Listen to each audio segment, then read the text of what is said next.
wild card on.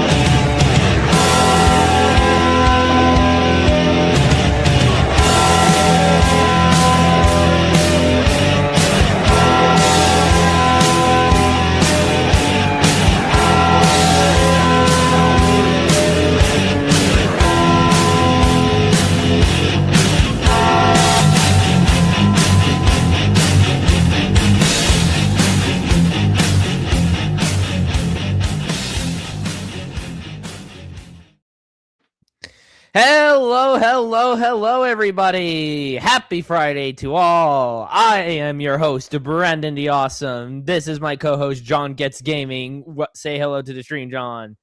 Hello. I wonder if Sub-Zero can talk on stream through his mask.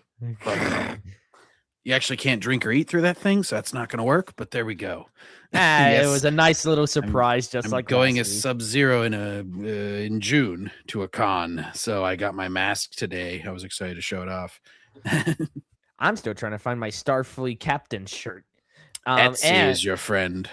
And with us is Wildcard. Welcome to the stream. One of our latest members. Oh, Wildcard, is your mic okay? Oh, Wildcard. We didn't hear you if you were just talking, so you might want to double check your mic. Oh dear. I saw him muting and unmuting, so I was assuming that he was trying to talk just now. It wouldn't be Awesomecast if there wasn't technical issues with one of my with myself or one of my co-hosts. Mm-hmm. Let us see who is in the chat. Justin Avarello being cringe as always. Biggest fan. The absolute biggest fan. And I have the best clip for him. I got this one today. The cope is strong in this one. Yeah, I got that one from Grizzy. Normally you just do the "you are creepy as shit." Yeah, but I wanted to test out some of the newer ones. That one's more appropriate. That one's actually appropriate for him because he does cope a lot. So much coping. And you are creepy as shit. Okay, wild card. Is it working now? Wild card. No. We cannot hear you if you are talking, Wild card. I'm keeping an eye on his little mute symbol next to his name, so I know that he unmuted, but I still can't hear him. Okay. I just got a notification from Iron Inquisitor is going to be on in a bit. He's taking care of some personal stuff, so that's fine. Oh, I think I heard you. We have sound. Ladies and gentlemen, we have sound with Wildcard. Well, we did for a second anyway. Oh, no. He said in the private chat that there's mics, that he's having a problem with the mic. He's trying to fix it. Okay, moving on to the other guys. Sorry about the mic issue. There he is. No problem. Caucasian comrades, how do you do today? We're doing great. You know, had a few issues. The battery for my usual mouse went missing, so I had to borrow my sister's, but it's all good. Hey, Captain Thievius in the chat. What do you think about this? Huh? Ooh, heretics. Yes. Good old Captain Thievius is in the chat. Wolf Scar, welcome to the stream, my guy. Siu Kyogar. I keep thinking I pronounced that wrong, and I feel like I'm a fake fan for doing so. Chase Hedge, welcome to the stream, my guy. New subscriber Rick R is in the chat tonight. Really good. Good stuff. Just for Captain Thievius, this is just the first little sentence of the World Eaters book. Clad in crimson and brass they come, a tidal wave of boundless fury. They are without restraint, without mercy or fear. They are wrath incarnate, takers of skulls, reavers with an insatiable lust for blood. They are the World Eaters. And some cool-ass art. Anyways. R.I.P. Warhammer. Hmm. All right. So, just to get this out of the way, because we're saving the Darth Maul stuff for when Iron Inquisitor gets on, because he wants some personal. He wants to dig his teeth into it. I'm fresh off of that, so it'll all be fresh in the old noggin. Okay, so from the Disney store, your destiny awaits. Will you receive one of the 6-episode Spear jersey or the special chase style? The Star Wars mystery box. 6 episodes. Ooh, 6 episodes. That's why I linked it, Brent, because Disney's like, we ain't even gonna try and sell our. And The mind Disney you, crap. the thing that caught my eye was the fact they called it a mystery box, because those are just a scam. Oh, like the J.J. Abrams mystery box it made you think of? No, it's like the stuff you buy and they give you like all sorts of random crap in it. You mean like Loot Crate and stuff? Most of these was the t-shirts original feel one. like shit you would have gotten as a bonus from Blockbuster when you bought those DVD sets back in the day, if you remember, right? or a McDonald's Happy Meal back in the Especially with 90s. Especially with the, gout DVDs and stuff, if you remember that infamous thing. Unaltered my ass. The pixels are more unaltered.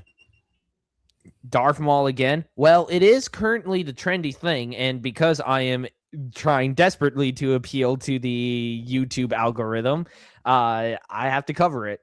Hey, it Also, releases because it's every Star week, Wars. so odds are it's going to be covered pretty much every week. Yeah, well, And- Justin, Disney did Maul again, so we're doing Maul again. We'll do Maul as many times as Disney keeps dragging him back out of the grave. Hey, I always say, if you don't speak on these things, then the only people talking about them are going to be the shills. And so then everybody's going to start, normies are only going to see positive talk. So you've got to be honest with your thoughts. Double tap a zombie every now and then, am I right? Exactly.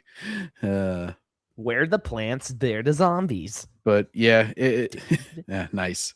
No, but it is pretty funny that even Disney's like, we aren't even going to try to sell any of our own stuff. Let's just do the Lucas era stuff and not even acknowledge the existence of these three. What a self-own. That is Galaxy beyond Edge is hilarious. like this. That was the other one I linked. Yes, the Galaxy's Edge was retrofitting kind of in the same vein. I couldn't squeeze everything into the title. Oh shoot, he's the pink icon. Damn it. Sorry, Wolfscar. Crap. Yeah, this is kind of a diatribe. This guy's basically like giving him shit about how much they've spent in time and money, and how I think he might have worked at the parks or something, or maybe that was the woman's tweet that I put up. But yeah, I think this guy's basically like summarizing their whole history with like trying to push the whole Galaxy's Edge and the Galactic Star Cruiser and all these different things. Holy crap. I gotta start reading. Damn. Yeah. Sorry guys. You don't have to read all of it, but All right. Disney spent $1 billion in 2019 building a Star Wars theme park where you were not allowed to meet Luke, Leia, Han, or Darth Vader because it was all about the sequel trilogy, which we all know how that went. Okay, and Wolfscar is in the chat. We have 4. Then there were 4. So what is that, 2019? So they tried to dedicate it, well, basically from the time since the last Star Wars movie released in theaters. So basically 7 years they've been trying to do the whole Galaxy's Edge thing. It was a Galaxy Edge, all right. A galactic edge of bankruptcy. Okay. Oh, shit. I have so many tabs open, it's not even Testing. funny. Testing. Yes, Gotcha, Wolfscar. Wolfscar, very clear. All right, cool. Whoops.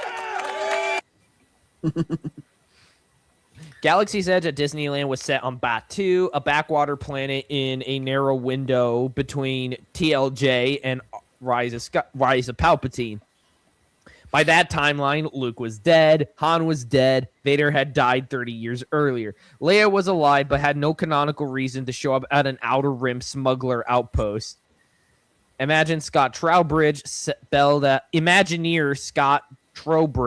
spelled out the design rule in 2022. Characters on Batu would stay locked to their specific era. No visitors from other Star Wars timelines. The immersion was the entire point. Which I can understand the point of that. There's just one problem. You decide to choose the one era that wouldn't make you any money because you screwed it up. I'm immersed in a world that I hate. And even then, it wasn't that immersive. Rise of the Resistance, like, it sucked as a ride so badly, they even had beam modes up and ready for when the ride inevitably screwed up, if you remember. Like the video on the Kylo Ren animatronic recently malfunctioning quite a bit. That So they tends had to put happen a lot at 2D Disney theme parks. hologram.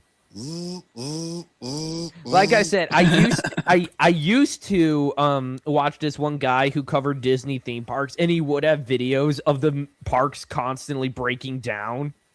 Like everybody knows that the Hall of Presidents ride is always like on the fritz, and Disney can never get that one to keep running. Like it's a running joke, but it's like I think Kylo Ren one was also extremely broken. I see that one quite a fair bit. I know that you know his name, but it's just funny that sort of came out as Kyle Ren. It's just like a dude, like a normal dude with fucking glasses. I'm sorry. He's like, I'm Kyle. I could have also called him Krylo Ren. Yeah.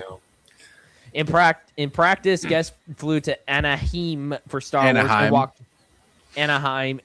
Wars and walked through a $1 billion set to meet V. Moradi and Doc Ondar, the locals of Black Spire Outpost. The parallel failure was Galactic Star Cruiser.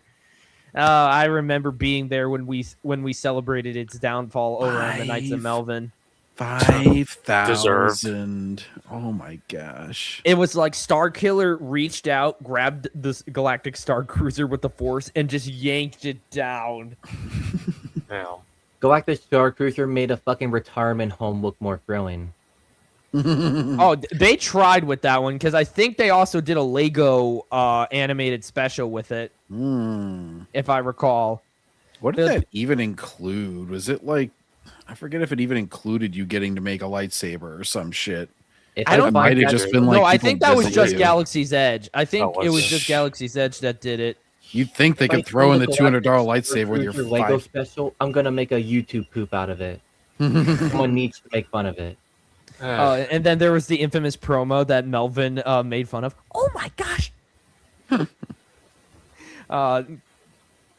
Oh my gosh! Because I have Discord open, I'm getting the Discord ping. I gotta mute this stupid thing. I know. I hate that. It's always like every time anybody gets on or off, it's like ba-doop, ba-doop, ba-doop. Yeah, I just muted it. Okay. No Luke, no Vader, no Han, no Leia. Disney wrote down $250 million to close it 18 months after opening. Not even like that was like over 1 year. Mm-hmm. And now Galaxy's Edge at Disneyland abandons the rule.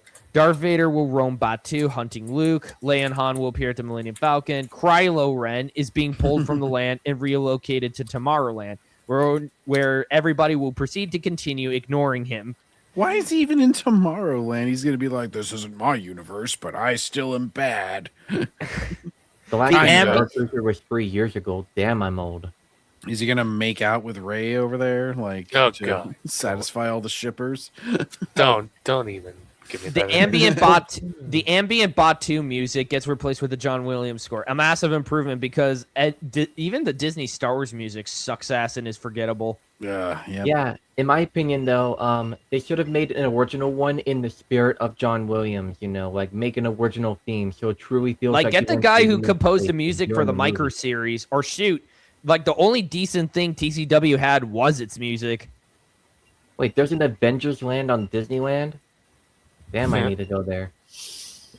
When are we going to see Ironheart in Avengers Land? You see Ironheart, you see Cassie Lang, you see oh gosh, all the engineer girl bosses.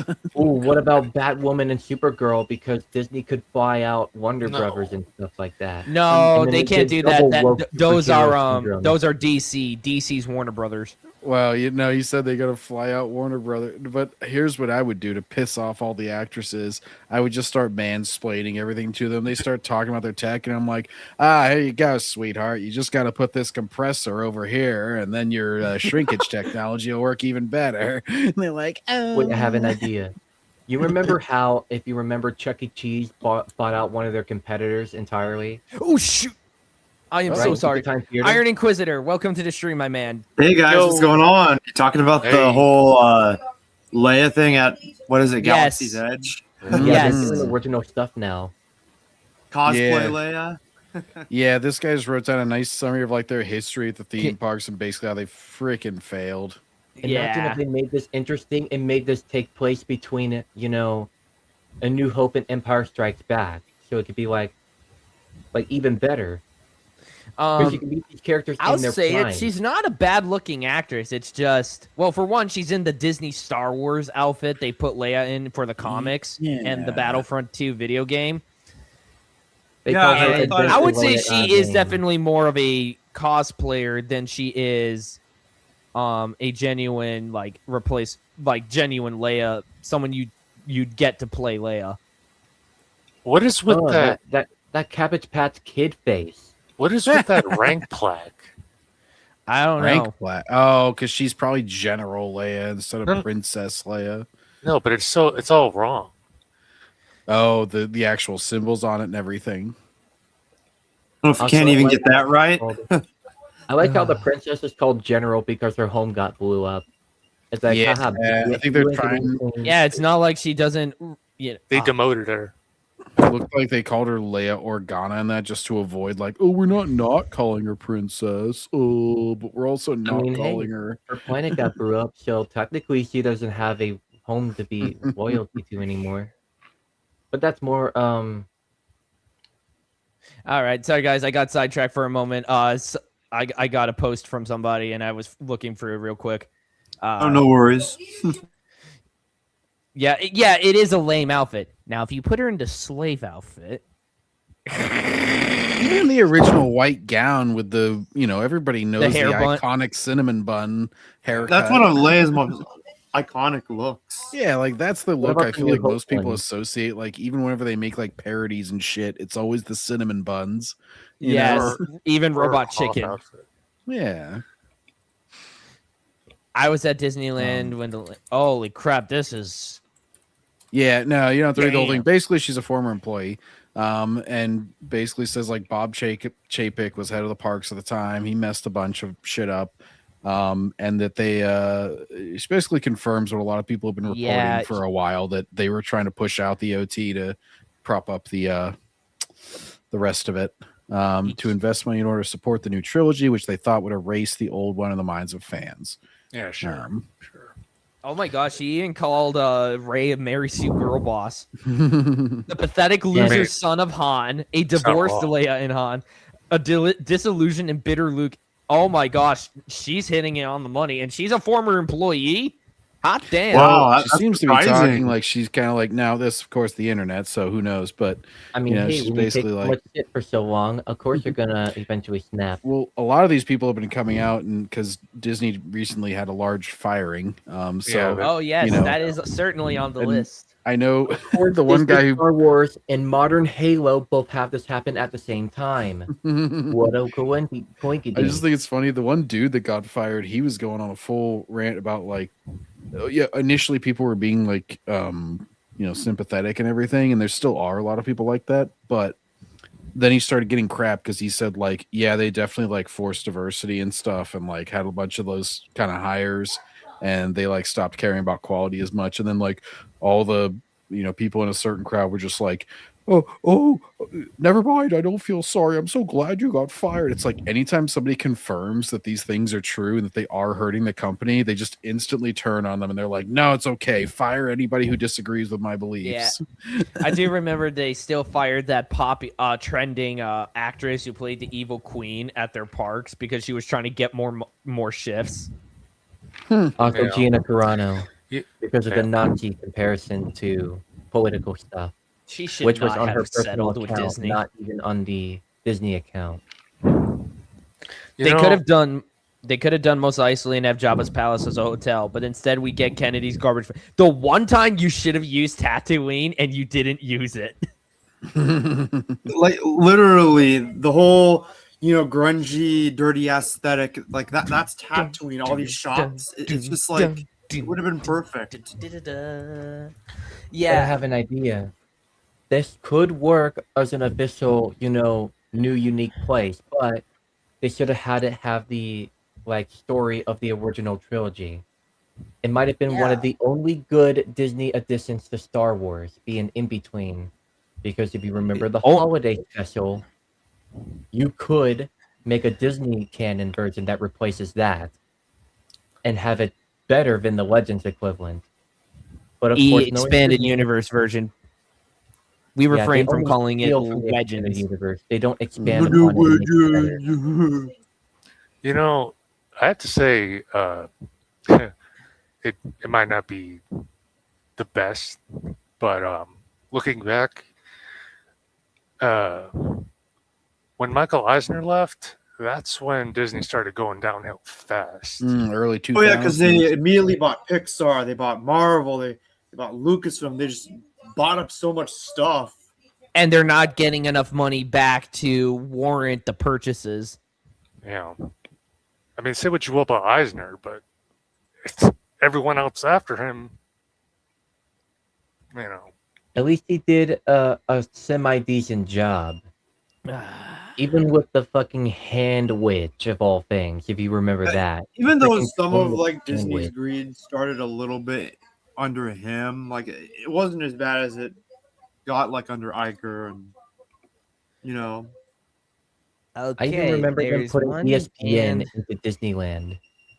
Ooh. Okay, so here's this one. This one I actually remember because I posted on it today. Mike C. the Scout, welcome to the stream, man. Glad to have you here. I'm streaming at the same time Melvin is, and unfortunately, we're going to be As covering. always. I can't help it if this is the only time that works for me. Oh, yes, you can. Change your schedule. There you go. Easy. Look, I have a comfortable schedule. I'm good with what I got. Cannibal the Dragon, hello, and nobody really gives me and you know Melvin's cool with it and all. You know I don't get any crap for doing this because I'm not even just talking Star Wars or mimicking what he does. Mm-hmm. Okay, Star Wars Slopper Supreme. That is yeah, this fucker. Oh my gosh. That name alone says a lot. George has done some good progressive things, but he has been a net negative for gender issues. The problem of female representation in the original trilogy and prequel trilogy is probably the single greatest reason the Star Wars fandom is mostly Nazi. The Star Wars him, fandom is mostly he's Nazis, guys. progressive. Did you know this? But that person lost all credit when they used that word. And I responded with this that I got from Lore Master Chris. That Star Wars fans never hated strong women. You're just terrible at writing them. And it's like, if I've said it once, I'll say it again. The one fandom that you should never try and call sexist is the Star Wars fandom because we have some of the best female representation in fiction history. There's so many badasses. It's like you can't talk about that. use any false BS like that. And I don't like boiling it down to like, you know, just women that, you know, it's cool to have women that fight or women in action roles and everything. They can also just have different roles like elegance, like being a princess, like being, Oh my the gosh. fucking diplomat and Yes. everything. I've I always bring complained up, about this where they have to turn every character that was even like just womanly like, and make them into that. I am honestly shocked that Minnie Mouse of all characters has still been allowed to act extremely feminine to this day. And she's a Disney mascot for crying out loud. like Padme is cool when she shoots people, but she's also cool when she's trying to be emotionally supportive to Anakin. You know, and Princess Peach used to be cool being the damsel in distress that Mario would always rescue. And not to Let's mention the take original notes, post. Nintendo. I Also, still haven't the forgiven original you. post as well is a little iffy. Saying that representing women in the movies is somehow a problem for women in movies. It's like, These what people- do you these- want? Do you want women to not be in them or to be in them? Like Well, Mr. Star Wars again- Swapper, pick your lane and stick to it.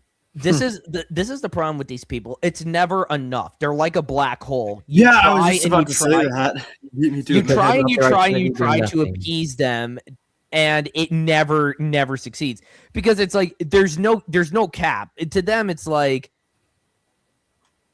what's wrong with the women? There is absolutely nothing wrong with the Justin, women. you're trying to talk Oh, to Star Justin Wars who? Slopper. I think you're trying to talk to that person because I mean, they seem to Justin, be the one that has the problem. Not us. Exactly. You give them an inch, they want a mile. It's like, again, we have lost so many female characters to these idiots because it's like, not only do they, because it's even funnier because they're like, oh, we're all about standing up to women, and they basically just want women to act like guys. Nah, They don't even have not to a mile. They'll want the in entire that canon. football field to do a sacrificial ritual on themselves. For, Exactly. like a pity party. Make the whole I mean- stadium about them. I mean, shoot, I mean, they have it that, like, in anime, they have to censor and cover up women at times. You have cases where it's like, I think it was that god-awful Kevin Smith Masters of the Universe cartoon where they had, like, the women being buff. Tila literally becomes like a god, and yeah, she becomes totally manly looking in her physique. The same with Naughty Dog in, like, their Yeah. last few games, like The Last of Us Part 2, where Ellie and the other woman who was in that movie, who Abby. was in that game, Abby, yes, the one that one of the Anchor most Arms unlikely- Abby. Yeah, where they both look like they're just straight up men. And they even did a horrible writing on how Abby killed Joel in the first place. Yeah. Realistically, the first parts, Joel would have immediately recognized he was in danger the moment the other guys looked at him when he said his name. He would have been like, oh shit, these are the Fireflies. Tommy, get the gun. Whole can of worms with that. Yeah, but it's If they want a woman that overpowers everybody, what about fucking Abeloth? The literal goddess. Please don't bring her in canon. well, and the point, like, you don't need that. Like, I hate how they're so simplistic in their thinking that they think, oh, to make women strong, I must make them more powerful. And it's just like, that's not what That's not how- anybody has ever meant by strong. They mean like strong of character, not of like Yeah, literal. just give us physical good strength. writing. That's all we want. What? It's Good kind of writing. like I'm not oh, even gonna I'm gonna make up a unify woman that with character. She's her name is Mary Sue, and she with a thought she can destroy the universe. There, isn't that a great character? She's the most powerful, guys, so she's great, right? Riveting. It's like That's Can't riveting. spell Right? Mary just- without Mary. I made the mistake of looking through my notifications, and I literally got someone who was replying to something I said earlier when I was fighting with Corey's datapad. And they Oh had yeah, I she- remember that conversation. yes, and she has she they in her pronouns in her bio. She's a digital artist, comic writer, in real life Parappa the Rappa, Yuri, #1 Darth Talon stand, Kylo Ren's divorce lawyer, and a Jedi theocrat. wait, is Yuri lesbian shit or gay men shit? I do not know. It just says Yuri. Okay, I'm pretty sure it's one of those.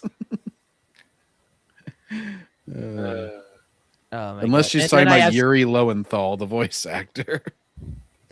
I do not know. Oh, I- it's lesbian stuff. Okay, I just looked it up. Yeah, a And Japanese. I knew it was- Yaoi is the gay one, if I remember correctly. okay, yeah, you're right. All right. Darth Colonel, welcome to the stream. Disney shills are walking contradictions. People that are like, again, I don't like getting political, but oftentimes people on the opposite side, like the liberals, they're always contradictory. They'll rip each other to shreds Well, and because they can't agree on a single stance. you mentioned Well, like don't give them an inch, they take a mile, and like the whole like I know we're not quite on mall yet, but it's like whenever that actor comes out, he's like, oh, my representation is so important. It just reveals so much that this is just a grift for them where they're just like, I can't get by on my skills, so I just have to make my role important somehow.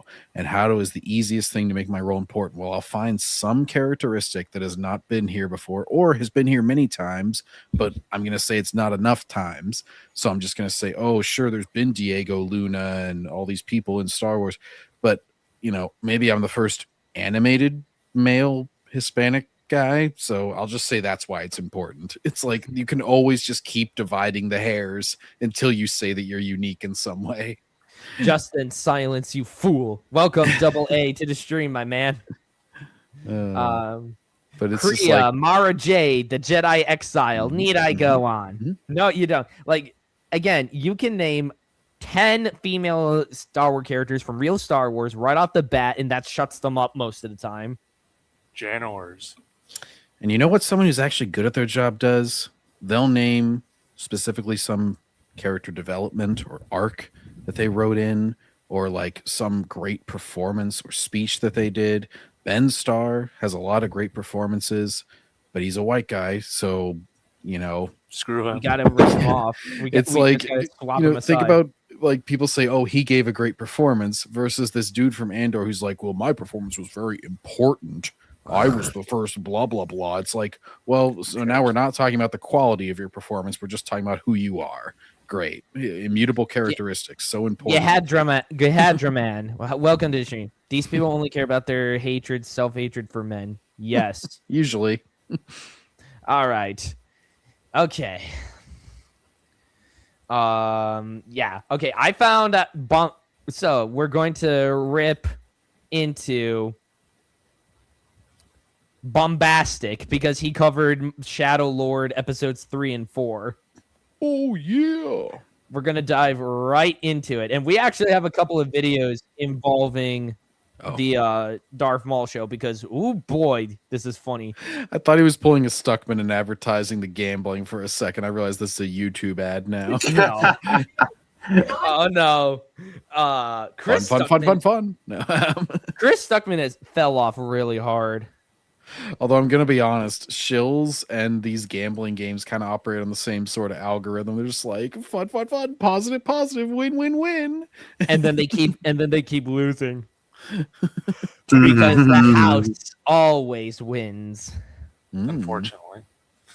Oh my gosh, I have one of his his latest Battlefront 3 video on save just in case. Oh, this dude. Now I know. Yeah. Yep, it's him. It's the guy who's guys. The Battlefront 3 movement is real. He went to an EA presentation for Battlefront 6. For Battlefield 6 to ask them about a Battlefront 3.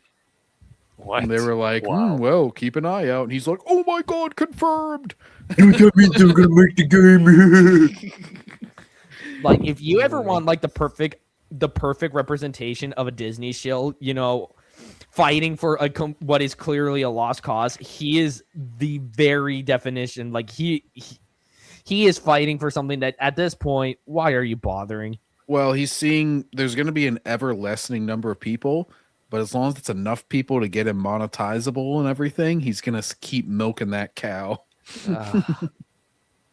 Another week, and we have another 2 episodes of Maul's Shadow Lord. And they're both terrible, just like the first 2. Now, you'll notice that there were 3 people in this one shot. That is clearly confirmation of Battlefront 3. I think Filoni is dropping subtle hints, and he's definitely almost like 99% confirming this. Oh my Yeah, gosh. sure.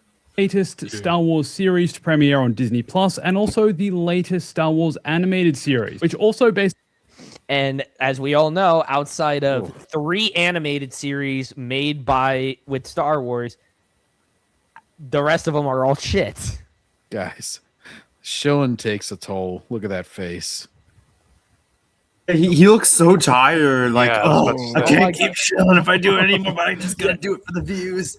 Yeah, ever since he did his Ever since he did his face reveal, which I was subbed to him at the time he did that. I'm embarrassed to admit. What did he even Damn. cover before the Battlefront 3 like rumor crap? He did other video games. He did Star Wars video game stuff. I remember he did a playthrough of Bounty Hunter. Gotcha. He did Battlefront 2 funny moments when people were making fun of the game for constantly breaking itself. Meh. That was like the only good thing to come out of that experience. He mistook that as the game being good or like creating a community when people were laughing at it. Wait. He's like, oh crap. Follow Brandon on X. Yes, thank you. I have an X account. Wait. Feel free to join. Feel free to follow me there and see the stuff I post and repost. I talk about Transformers, Star Wars, mainly Star Wars. Hey, Disney, start giving me your games for free so that when I sell them on eBay, I'm making a profit instead of net zero. I think he got invited to play. Yes, he did. Mr. Grizzy actually added him as one of the shills, and because he was doing the whole, I'm not getting paid. this is going to be my own genuine opinion. Let me guess, he liked it. I don't. The only good not thing quite that Disney sure. has for modern Star Wars is the re-release for New Hope in 2027. But even then, they're violating the contract by recreating the original movie. And honestly, guys, even if you want I to hope see it that, was just buy a ticket for something else. If you really want to see Star Wars in theaters again, that way you don't give Disney any money, and you can probably get into the theater, especially if it's not the first showing. You can just walk in. And hey, if you want to pirate 4K 77 or just go buy a quick copy on eBay and then show a photo I got of my it, Laserdisc set, so Hey, I'm set. if you don't have it yet, go to your local con. And there is always a guy who has a bunch of Blu-rays. Like I just bought Song of the South and and the Spider-Man 90s cartoon on Blu-ray. I don't know how it doesn't seem like that's an official release, but it's there. Oh my gosh, the 90s show. How has that not gotten a Blu-ray release? You'd think they'd get on that. That's kind of surprising to me. Maybe they did, but I didn't want to give Disney any money anyway, so I gave it to this guy instead. I was like, I want to have that on Blu-ray, but I also don't want to give them any money. mad respect. Now the games I always like search he has for if no they soul. Makes sense since he loves Disney. I mean, to be fair, do Disney shills really have souls? I mean, do shills in general have souls? I think they sell their life force in order to get views and stuff. They're like, that's why you always see them age. They sell their life. Looks like They sell dying. okay. They sell their life force, and then like Aku did with the Ultra robots, he pumped them with Disney pumped them with their life force instead, making them extensions of their will. Like, imagine looking like you're doing the PR of Disney for minimum wage. Unbelievable. Crazy. This dude looks like he would work at a McDonald's, bro. Like, just put the fries in the bag, whatever your Malcolm in the Middle looking ass is. Trencher, welcome to the stream. The more soul they have, the less shills they are. You can sense their shill level and how soulless they are. Maybe Raziel will need to do some soul reaving with these Disney shills. Yeah, we'll make sure to tell Disney what Lucas learned long ago. Souls are friends, not food. Guy who loves fake Star Wars, you could see in that video whenever he was like peak on peak on peak, you just saw his hairline going back every single time that he said peak. And he just gets bigger bags. He's like peak on peak. Just on this week's episode seems to be setting the bar higher and higher for translation, lower and lower. How do you nail the pause face? Again, what is it with me You're and the pause the faces? master of pausing at the right moment. I need to start screenshotting these and using them in thumbnails. Like, imagine what he was just saying. He's saying like how great everything is, and this is his excited face. He has the most mellow. I mean, to be fair, it's better than fake news Kyle Katarn faking his spit takes. Wait, what? Wait, what? What? See, here's what happens when you have a legit spit take, because it's happened to me on stream. I go, oh shit, I need to pause and wipe off my computer before the water goes down into the thing. Because I forget what made me laugh really hard right in the middle of a drink, and I was just like, At least his thing bigger than yours. I think Justin got I don't drunk. know how you. Justin. I don't know why you're measuring these things or how you got that information, but that's illegal. I'm pretty sure, without my consent. Hey pal, you just blowing from Stupid Town? Oh, John, your screen. What happened to it? Oh, that's a good question, man. That's weird. It like went to my TV for a second. We have an inner glimpse into the workings of John Gets Gaming's life. I mean, it's just a hockey game that I have paused, but visual style and animation techniques. This is one good-looking show. Today's video will. This looks like the most. I have seen like far too many shows copy this kind of style. Like, dear Lord, this almost looks like something out of Puss in Boots, almost maybe. Like the general like painty style of it. What is this? Is that a football? Brody, this looks like a modern city. It doesn't look like this is the sports ball. This is the sports ball field. Oh, yeah, this is overworked dad's son's sports ball game that he can't quite stay at. Dave Filoni look like something really that'd be just in looked at Spider-Man. Dave Filoni really looked at the overworked 90s dad trope and he copied it bar for Dude, bar. The the police station, right down to the sound effects, is something straight out of like the 90s cop shows. It's they play like these background noises and they have like smoke and stuff, and he's got his little coffee cup. I and it's mean, just like I'm too uncomfortable to go Smarks conventions. I prefer pirate, unaltered, and altered Star Wars from 1 to 6 from the comfort on my own home. I do always encourage physical media, but other than that, I understand if you don't like going to like public spots or whatever. Contain spoilers. Honestly, this looks like something that you'd see in maybe like Batman Beyond. Well, it's not even that creative. He literally just does lacrosse. Like For more. So if you haven't seen it yet, maybe don't watch yet. Come back Don't watch, period. and watch later and subscribe while you're at it. Hey everyone, it's Andrew. if you do want to watch In this and week's not two give episodes- Disney any money, there's plenty of sites, I can tell you that. Indeed. I still gotta do some digging around. We got a bunch more action. We got lightsaber duels. Some Oh my gosh, seriously guys! interesting- It's a 2-on-1 Maul duel with his dual lightsaber against two It's a reference Jedi. to the GPM movie. No, it's a Just- reference. Exactly, it's just like Episode 1. If you like Episode 1, you have to like this. conversations. I mentioned before the visual style of this show. Some of the backdrops and settings, especially of the planet Janix, are just completely stunning. Settings. Like There's when I'm been a one setting. It's been on Janix the whole fucking time, and it's a generic Star Wars city planet. Did they It looks just like pull a discount Coruscant. I literally thought it was Coruscant for multiple episodes. I was like, is It this does look like Coruscant? Coruscant. I'm guessing. Like, Damn. Yeah, might as well be. looking at here. Look at this visual. It's really cool to see It's boring. What else am I supposed to say? that the show has its own visual identity, that they're really trying to, I guess, make it look like all other It Star looks Wars. like Arcane, actually. That's the show it's reminding me of. It looks like it's trying to rip off Arcane from Netflix. You know, I was actually watching. You probably saw me mention it in Scran Server. I was watching Ek and Corey review it, and they actually brought up Arcane when they were talking about the show. Leave it to Filoni to rip off something. Why is it always the visual? Look at it. Look at it. Look at it. Look at it. I want all of you to look at it. Leave it to Filoni to make it look like America got taken over by illegal immigrants. yeah. Hello, sir. Would you like my steamy street food?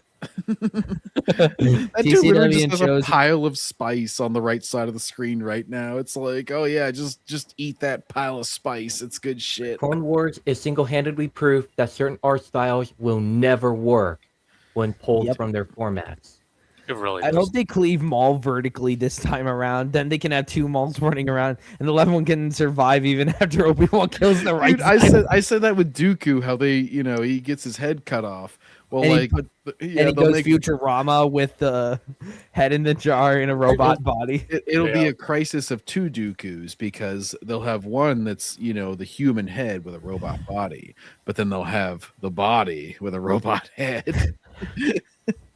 I mean, Wars hey, animated they series, cloned but also Palpatine. kind of make it its own, which I think they're also doing in the action sequences. Parts of the action, I want to say, feels somewhat Oh my gosh, it's still the same bendy lightsaber garbage. Yeah, and it's that same like jerky kind of thing that Ahsoka always does, where it's like, meh, meh, meh, meh. Why is he doing that? Like, what? Why is he fighting with one hand behind his back? Like, this is Maul. His lightsaber style is, supposed to be very fierce, very Yeah, fast. where did Maul learn Form 2 Makashi? Dude, Maul acts nothing like Maul. He's literally sipping tea and talking philosophy in one part of this. Like, whenever she initially escapes her cell, she comes to him and he's like sitting on his knees like a fucking samurai with his teeth set in front of him. And he's like, oh, I knew you would escape. Isn't it strange how your Jedi trained you to use a lightsaber and now you cannot in public? Ooh, I bet you're pretty angry, aren't you? Like, For a that's his second, you pitch to sounded be like the evil. robot devil. John, that makes me very upset. Like, that's literally his pitch for being a Sith is literally just like, hey, people don't like the Jedi now, so like you should be bad. It's like, he just keeps This makes repeating it. this makes literal like anime manga like dog Ningun, if you heard of it. English translation, dog N-word. This makes Oh. that look a lot more serious and better. Oh dear. And that's about a comic, by the way, where a dude had a kid with a dog, and that kid took vengeance on him by doing what he did to And the this dog, is but why, to him. and people wonder why I don't really read manga. Hey, Maul went full weeaboo. well, first of all, manga covers Look a at his anime variety of villain looking ass genres. pants, bro. But at least that's not Full Metal Alchemist Brotherhood, where it's kind of like a guy who had a kid and makes her into a dog. But The Chimera All we thing. do That's now what it was. is make Darth Maul talk while he fights, and then we'll have the perfect anime ripoff villain that makes DeviantArt fan fiction look a lot more original. I don't want that. Well, the other problem is I like, again, you guys probably have. I don't know how many of you have seen my last stream, the second duel of the debates, but it's like, yeah, because it's like, oh, Maul coming back was George Lucas's idea, and you can see just how much of a bad idea it is, because Maul was clearly designed to only be in one movie and nothing beyond that, because there is even absolute. And There is even then, absolutely Maul nothing. was cloned. So even when George Lucas had that idea, he knew he wanted Maul dead. But I agree. Animation style. I don't necessarily have the specific word for it, but there are moments where I guess it skips a few frames where Maul swings his lightsaber and he goes from here to here super quickly, and you don't really see the full motion. And I like that. Oh, great! It's cutting frames just like. Oh my god! The I thought he was going to Spider-Verse offer a movies. criticism there, but yeah, he's like, "Oh, I like it." Oh, you like it skipping frames and not showing everything? That's a little strange for an animated show. Normally, you like it to be smooth and detailed. It's in the name, Maul, a heavy hitter. All attack, no finesse. One and done. Great villain, but he doesn't need fleshing out. Oh, he made moves in Phantom Menace, like in that one sequence everybody shows. So yeah, gotcha. But even then, you can flesh him out, just not in whatever way they're doing here. You keep to his character that we saw in the Phantom Menace. Well, Yeah, he's and meant to have a very aggressive fighting stance, like be aggressive and stuff to try to beat the opponent as fast as possible, similar to Anakin. Like they're making it that Maul stalks in the shadows and he's trying to like build his criminal organization, and I'm like, Maul was the kind of guy who killed. He strode in and then he came back out, leaving a trail of bodies. It's like the guy isn't the kind of person who negotiates or talks. Yeah, which is why I found it really weird, like the way he punched the cop guy, but he was brutal to all the others. It just felt kind of out of place. Plot armor. Yeah, he kills all the exactly. robots, and then he's like, "Oh yeah, I'm gonna just leave you here, because you're like a man of honor. I can tell from these two words we said to each other, because you're minority dad, so I can't kill you." But oh my gosh, he's basically, he also contradicts Disney's characterization of him. Even if you just narrow it to only the Disney view, it's already a contradiction, because whenever he loses to Obi-Wan and Rebels, the whole explanation given for that was that, oh, he's still all angry, he hasn't evolved, and Obi-Wan has, so he beats him super quick. And that was how they justified like having a total BS flaccid ending to their conflict. Cop out. Yeah, and so, but then in this, he's like super calm and philosophical, and like has apparently advanced past his anger. So what? Do we just circle back around to him being angry again? That's going to be his character development. Like by the end of this, he'll be like, Kenobi, Like, Agreed. And I even think it contradicts G canon itself, because even if you remember, the calmest Sith was Darth Vader, and even then, he was still taking out his anger and ruthless whenever he got the chance. You can see in Empire Strikes Back, he chokes and kills officers while acting somewhat calm to hide his anger. even in A New Hope as well, where he choked out one of the admirals at the, conference room over the Death Star argument. James Earl Jones was like the perfect. He was great at voice acting. Like you could feel the gritted teeth of Vader without ever seeing his teeth. Obviously, Oh, for sure. like whenever he says those jokey lines, you can tell there's like a bit of anger like stewing under it. I find your lack of faith disturbing. Yeah. Yes, and that's why, in my opinion, Disney, even in its own sense, is completely non-canon to even itself. It destroys the universe, even when Maul was explained, which is nothing more why than the an EU is animal, better. a tool, a means to an end. He was never even a real Sith. He isn't smart enough to run a criminal organization. Well, he really isn't because his criminal organization falls apart at least 3 separate times in Disney canon. Hey, Oh, but they're don't you remember? Kira apparently rebuilt the organization or whatever. Oh, that's right. I think that's in Outlaws. It's like, oh, Kira, she's still around as a big boss post Empire Strikes Back, which would be post Maul death. So yeah.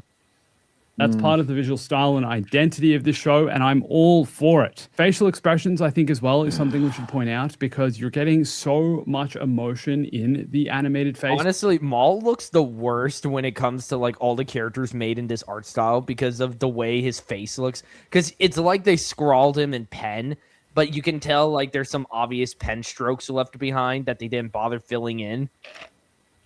Because I've worked with pens before when I've been coloring some of my drawings, and sheesh. Well, he's trying to say that it like has some unique art style.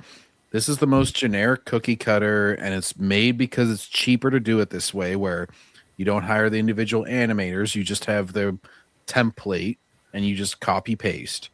And to say that any Filoni Wars thing, like it's gotten a little more detailed and stuff since the Clone Wars, but other than that, the style has not changed since the Clone Wars. It And still that's looks been hideous, generic, and bland. 7 seasons of Clone Wars, 3 seasons of Bad Batch, 4 seasons of Rebels, and then this. There might be more. That's a lot of fucking TV to just never change it.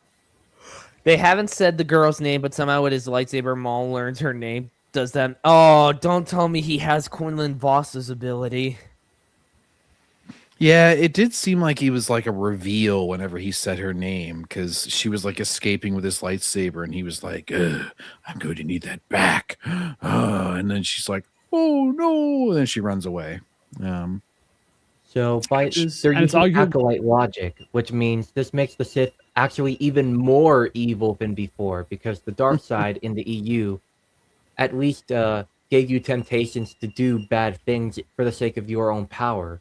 But in the canon, you can literally choose to be calm, but just embrace the dark side and do good, which means this makes the Sith actually even worse. And they were trying to say it was good compared to the Jedi.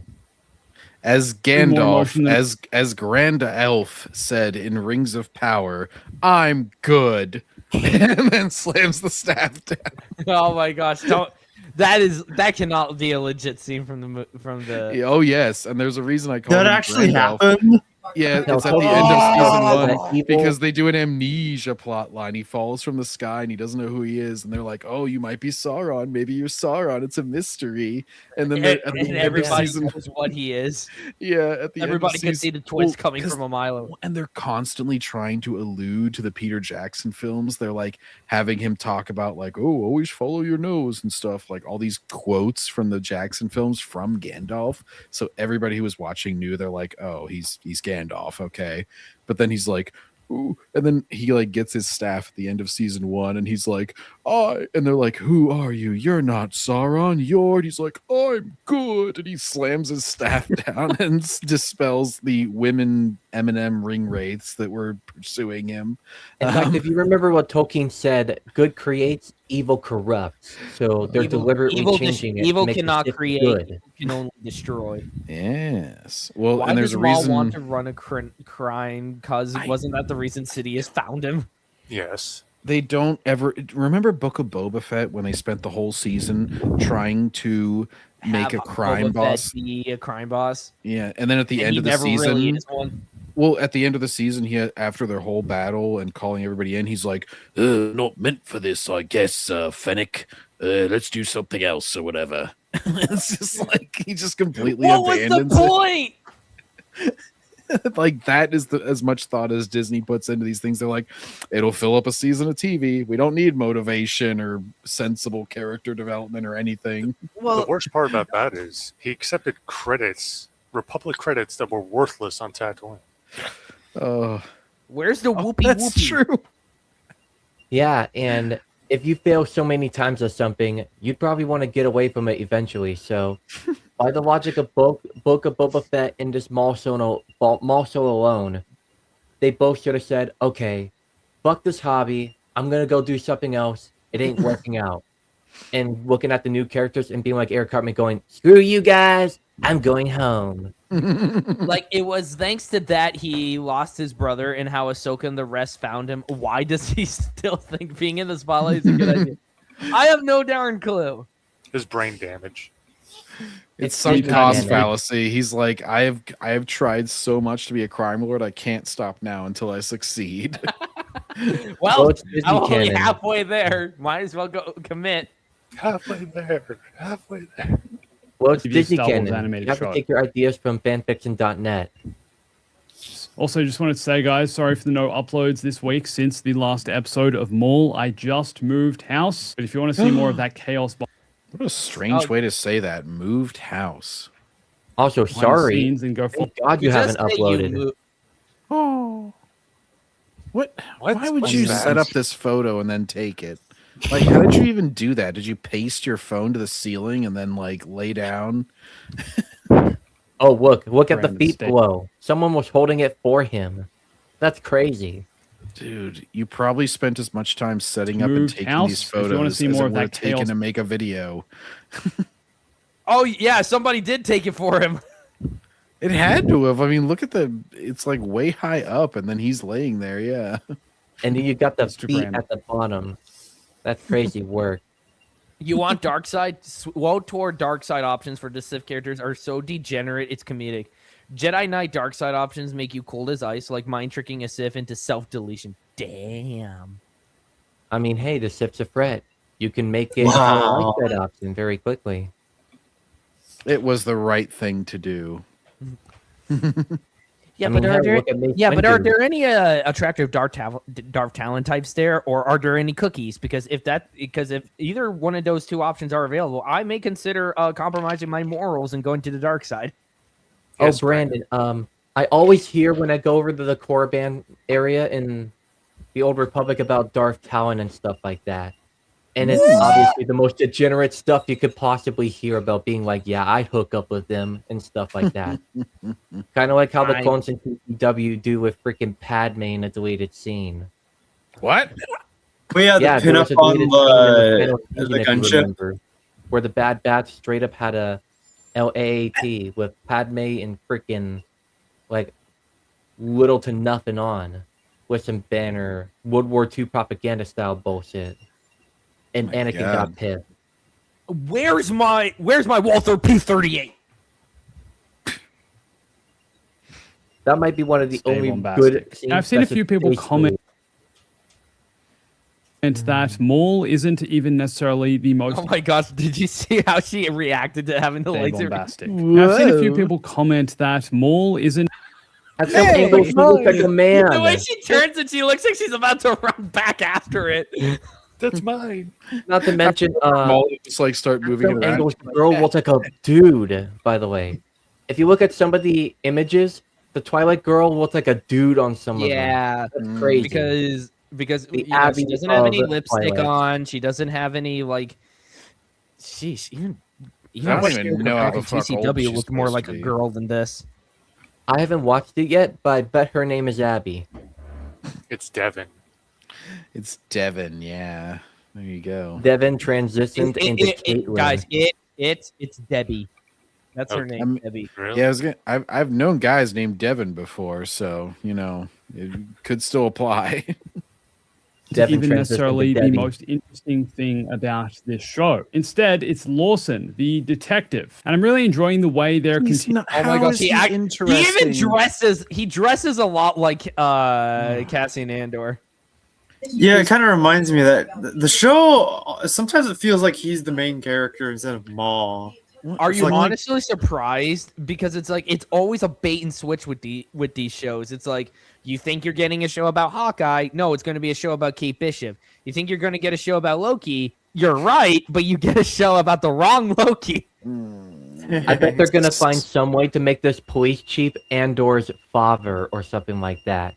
Oh, force you in no. Dude, they do Story have a locked tie-in in. because there is a Captain Wade in his police department that brings some special information to his attention. And I'm like, wait, Wade? Does he maybe join the rebellion later and become the random Wade that gets killed in Kenobi?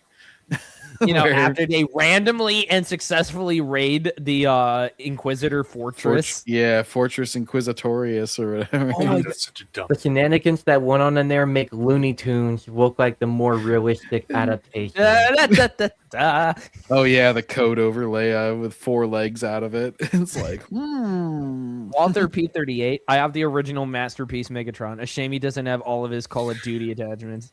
Yeah, Walther P38 is like the only gun that I consistently reference. If I had a G1 Megatron, I might, like, if I get one on eBay or something, or if I find them at a con, I might, if I ever got the chance to go, like, use my camera, I might actually just. Because I'm like, sorry guys, I'm out. Brandon, you can just use your camera if you have sufficient cosplay to cover your face. I wear thick glasses, so it is a bit tricky for me because I also have to see. I have a crappy Walter White mask. Build out his character, his strained relationship with his son, which we've seen in like every 90s movie ever. By the way, he says interesting character. You want me to summarize his entire character? He is bedraggled police chief who is like who doesn't want to call the Empire, and he's working under a tough captain, and he's a single dad with a son who wants to have him watch his his space lacrosse, but he can't make it to space lacrosse because he's real busy. Wait. He's a police chief? No. He's under a police chief, like basically Montoya from Batman. Oh, okay. It's I was about to. because she's always like, we should call the Empire, and his droid's always like, we should call the Empire, and he's like, no, I could work the case. You know, remember when the Empire was known for having spies and probe droids constantly about, you know? Yes. Yep. Apparently they have to be ratted to come, because I think his droid ends up ratting to the Empire is why they come at the end of this episode. Yeah, more of even in in this A New episode. Hope, with Also- little to no Imperial jurisdiction. Oh, you were Only not reason- kidding about it being space lacrosse. What in the name of the 13 primes? Damn, you were right. Also, if you remember, even in A New Hope, the only reason why you saw stormtroopers later is when they were looking for the escape pod, and because an Imperial spy ratted out who had the droids to them. Yep. And the spy was an alien. Whoops. And you didn't even see Imperial stormtroopers on Bespin until the Empire arrived with an ambush. Meaning normally they're not around unless it's urgent enough. Please work. Okay. And they try to No. lampshade this because they have the droid like make a joke about it. But because they need to look like stereotypical cops, they're both holding their little mugs of coffee. And he's like, why do you have a mug of coffee, Boots? Because that's the droid's name. And Boots is like, oh, because it makes you feel better around me. And Oh yeah, two boots. Two Boots, that's right. Yeah. Oh, Yeah. just a side note, but what is this sport his son is playing? It looks awesome. It looks like some kind of version of, I don't know, hockey, I want to say, where they can. Hockey? Field hockey is an alternative name for lacrosse, but let's not act like it's anything Sports looks unique. very Indian, in my opinion. How the hell does it look like hockey? Take It it from looks more like cricket. take it from somebody whose dad used to be a big hockey fan, and it's like, Let's are go you kidding me? Oh my god! I Penguins saw are your playing their first playoff game in 3 years tomorrow, so I'm actually excited for hockey right now. Oh, technically today. And throw the ball. enter his What? unfunny edits here. It's kind of building out the broader Star Wars galaxy. It's planting. We're confined to one dang planet, and you think that this is somehow world building for Disney? I'll give Legend of Korra crap, but at least its sport seemed a little bit more unique than just taking lacrosse and putting it in the world. Like they were using bending and shit whenever they were playing their sport. Hell, they could have just ripped off fucking Road to El Dorado with the whole kick a ball up to a loop, like basketball, but with your feet. They could have done something like that instead. Like Or Like they a could've just- gravity sport. Or Do they it in could've VR in front of everybody. Or they could have just used the EU like they always do and put one of the actual games from that into the show. All these little seeds for you to be like, oh, I wonder what that is there. I wonder at least how they play copy this Quidditch one. What and are the make like the hoops or something for him to throw the lacrosse shit through. rules of this sport? I didn't even know there were other sports in Star Wars. They're It doesn't Well, that's matter. because you don't invest in the E EU. inventing The this kind of sport thing. is It's there one to of the be a things backdrop for why he's estranged from his son. It's really he didn't put any more thought into it than that. Neither should you. I think Andor also did super well. And it's simple things like this that make Of course, the you thought fictional Andor world of did Star Wars. super well because you are a paid Disney show. He thought that Andor expanded the universe well. Meanwhile, Andor was just like, remember Mon Mothma? Remember Bail Organa? Did you know that they were rebels? Even though we contradict this with friggin' episode 3 deleted scenes where like fucking Mothma and Bail were already coordinating and shit. What about pod racing or underground swoop bike racing? No one cares about space lacrosse. Or hell, Wars feel so- have somebody going and I know kids wouldn't be playing this, but like have the dad or somebody like go to a sabacc tournament, an actual sabacc tournament, not the lame blackjack like what that was in Outlaws. Much bigger and so much more real. Another version of that is Maul's little private tea ceremony he has with Devon. He says There it's he is, Weed Maul. No. It's not even the bong bong. It's He's like- just weed. He's like, Devon, would you like to see my space samurai sword collection? It's rather impressive. For a second, I was gonna say because we all make fun of the fact that he doesn't have any junk anymore. He has to get like a special attachment to screw on. I have many hobbies. I have collected all the Sailor Moon DVDs. Okay, but how do you considering you were that is to say Cassius T, and this actually first appeared in the Clone Wars, in which Previously was drinking it with Maul. So clearly Maul has continued the tradition of enjoying Cassius T. What do you think? or maybe it's just a shallow callback because Dave Filoni actually remembered this exists because he can't even keep track of his own garbage. He does this in Mando too, but like Filoni took the whole like Lucas was inspired by Kurosawa and like some samurai films and stuff. And he took that as like, oh, to be true to Star Wars, I have to literally make samurai shit in my movies. Like in Mando, it was like the spear battle that Ahsoka had with the chick on like they literally had it in like a Japanese like pond. Well, that was the episode that introduced live action Ahsoka, right? Yes. Yeah. Yeah. And so they like just literally make it a samurai movie with like the lightest sheen of sci-fi over it. It's just like, guys, this is not what we meant by like inspired by samurai movies. We didn't mean like, oh, make it a laser sword instead of a katana and that's it. And even then, Tastes like yeah, you had that food in The Force Awakens that was like popcorn bread shit. Like you could. Oh my gosh! Yes, I you could have remember. stuff like that. Like that was the only good part about The Force Awakens. The fucking bread was better than the rest of the movie. How the And they fuck is actually that made possible? that.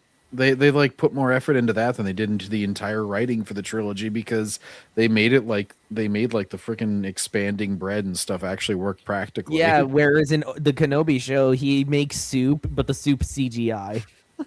Yeah, they get us done like crazy food ideas that come from different worlds and different laws of physics and shit.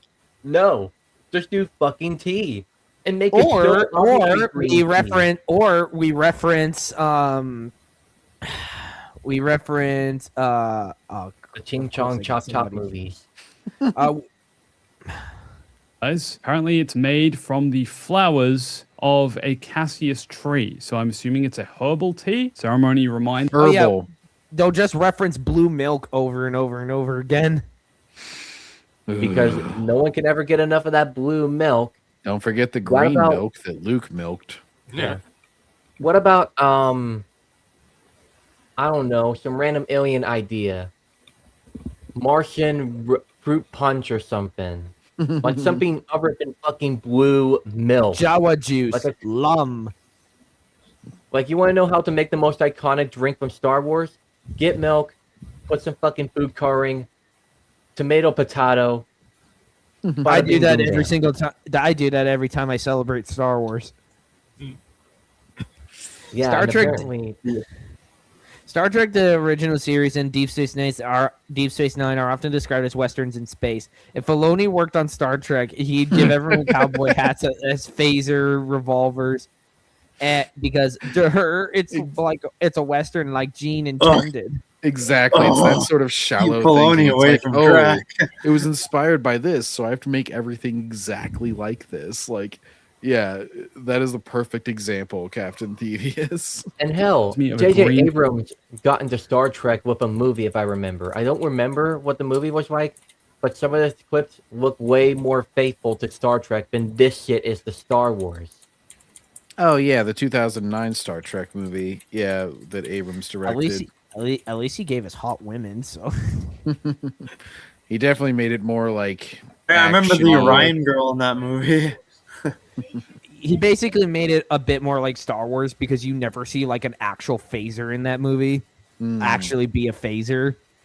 Yeah, and there's the whole like fire everything, and they're all like really like, you know, there's not as much strategy or thinking as there usually was in like original series Star Trek, but you know, at least he tried.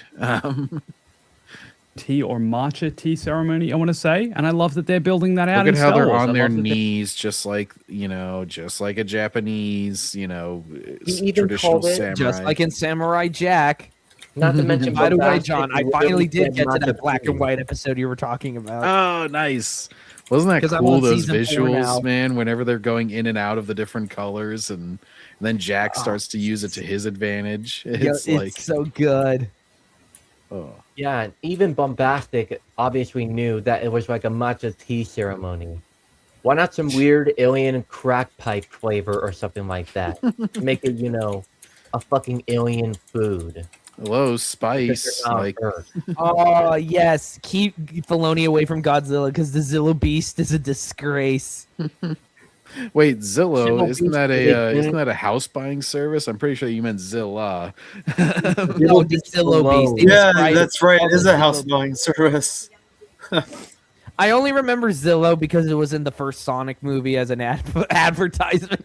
The only good adaptation of the Zero Beast is the Lego Star Wars free video game version.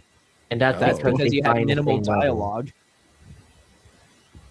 They're giving us these little bits this- of culture yeah. in the galaxy that we haven't seen before. Now, as I was saying, Lawson is seemingly one of the most interesting things about this show, and He says interesting. He's literally doing like the most bare bones thing ever. Hi, son.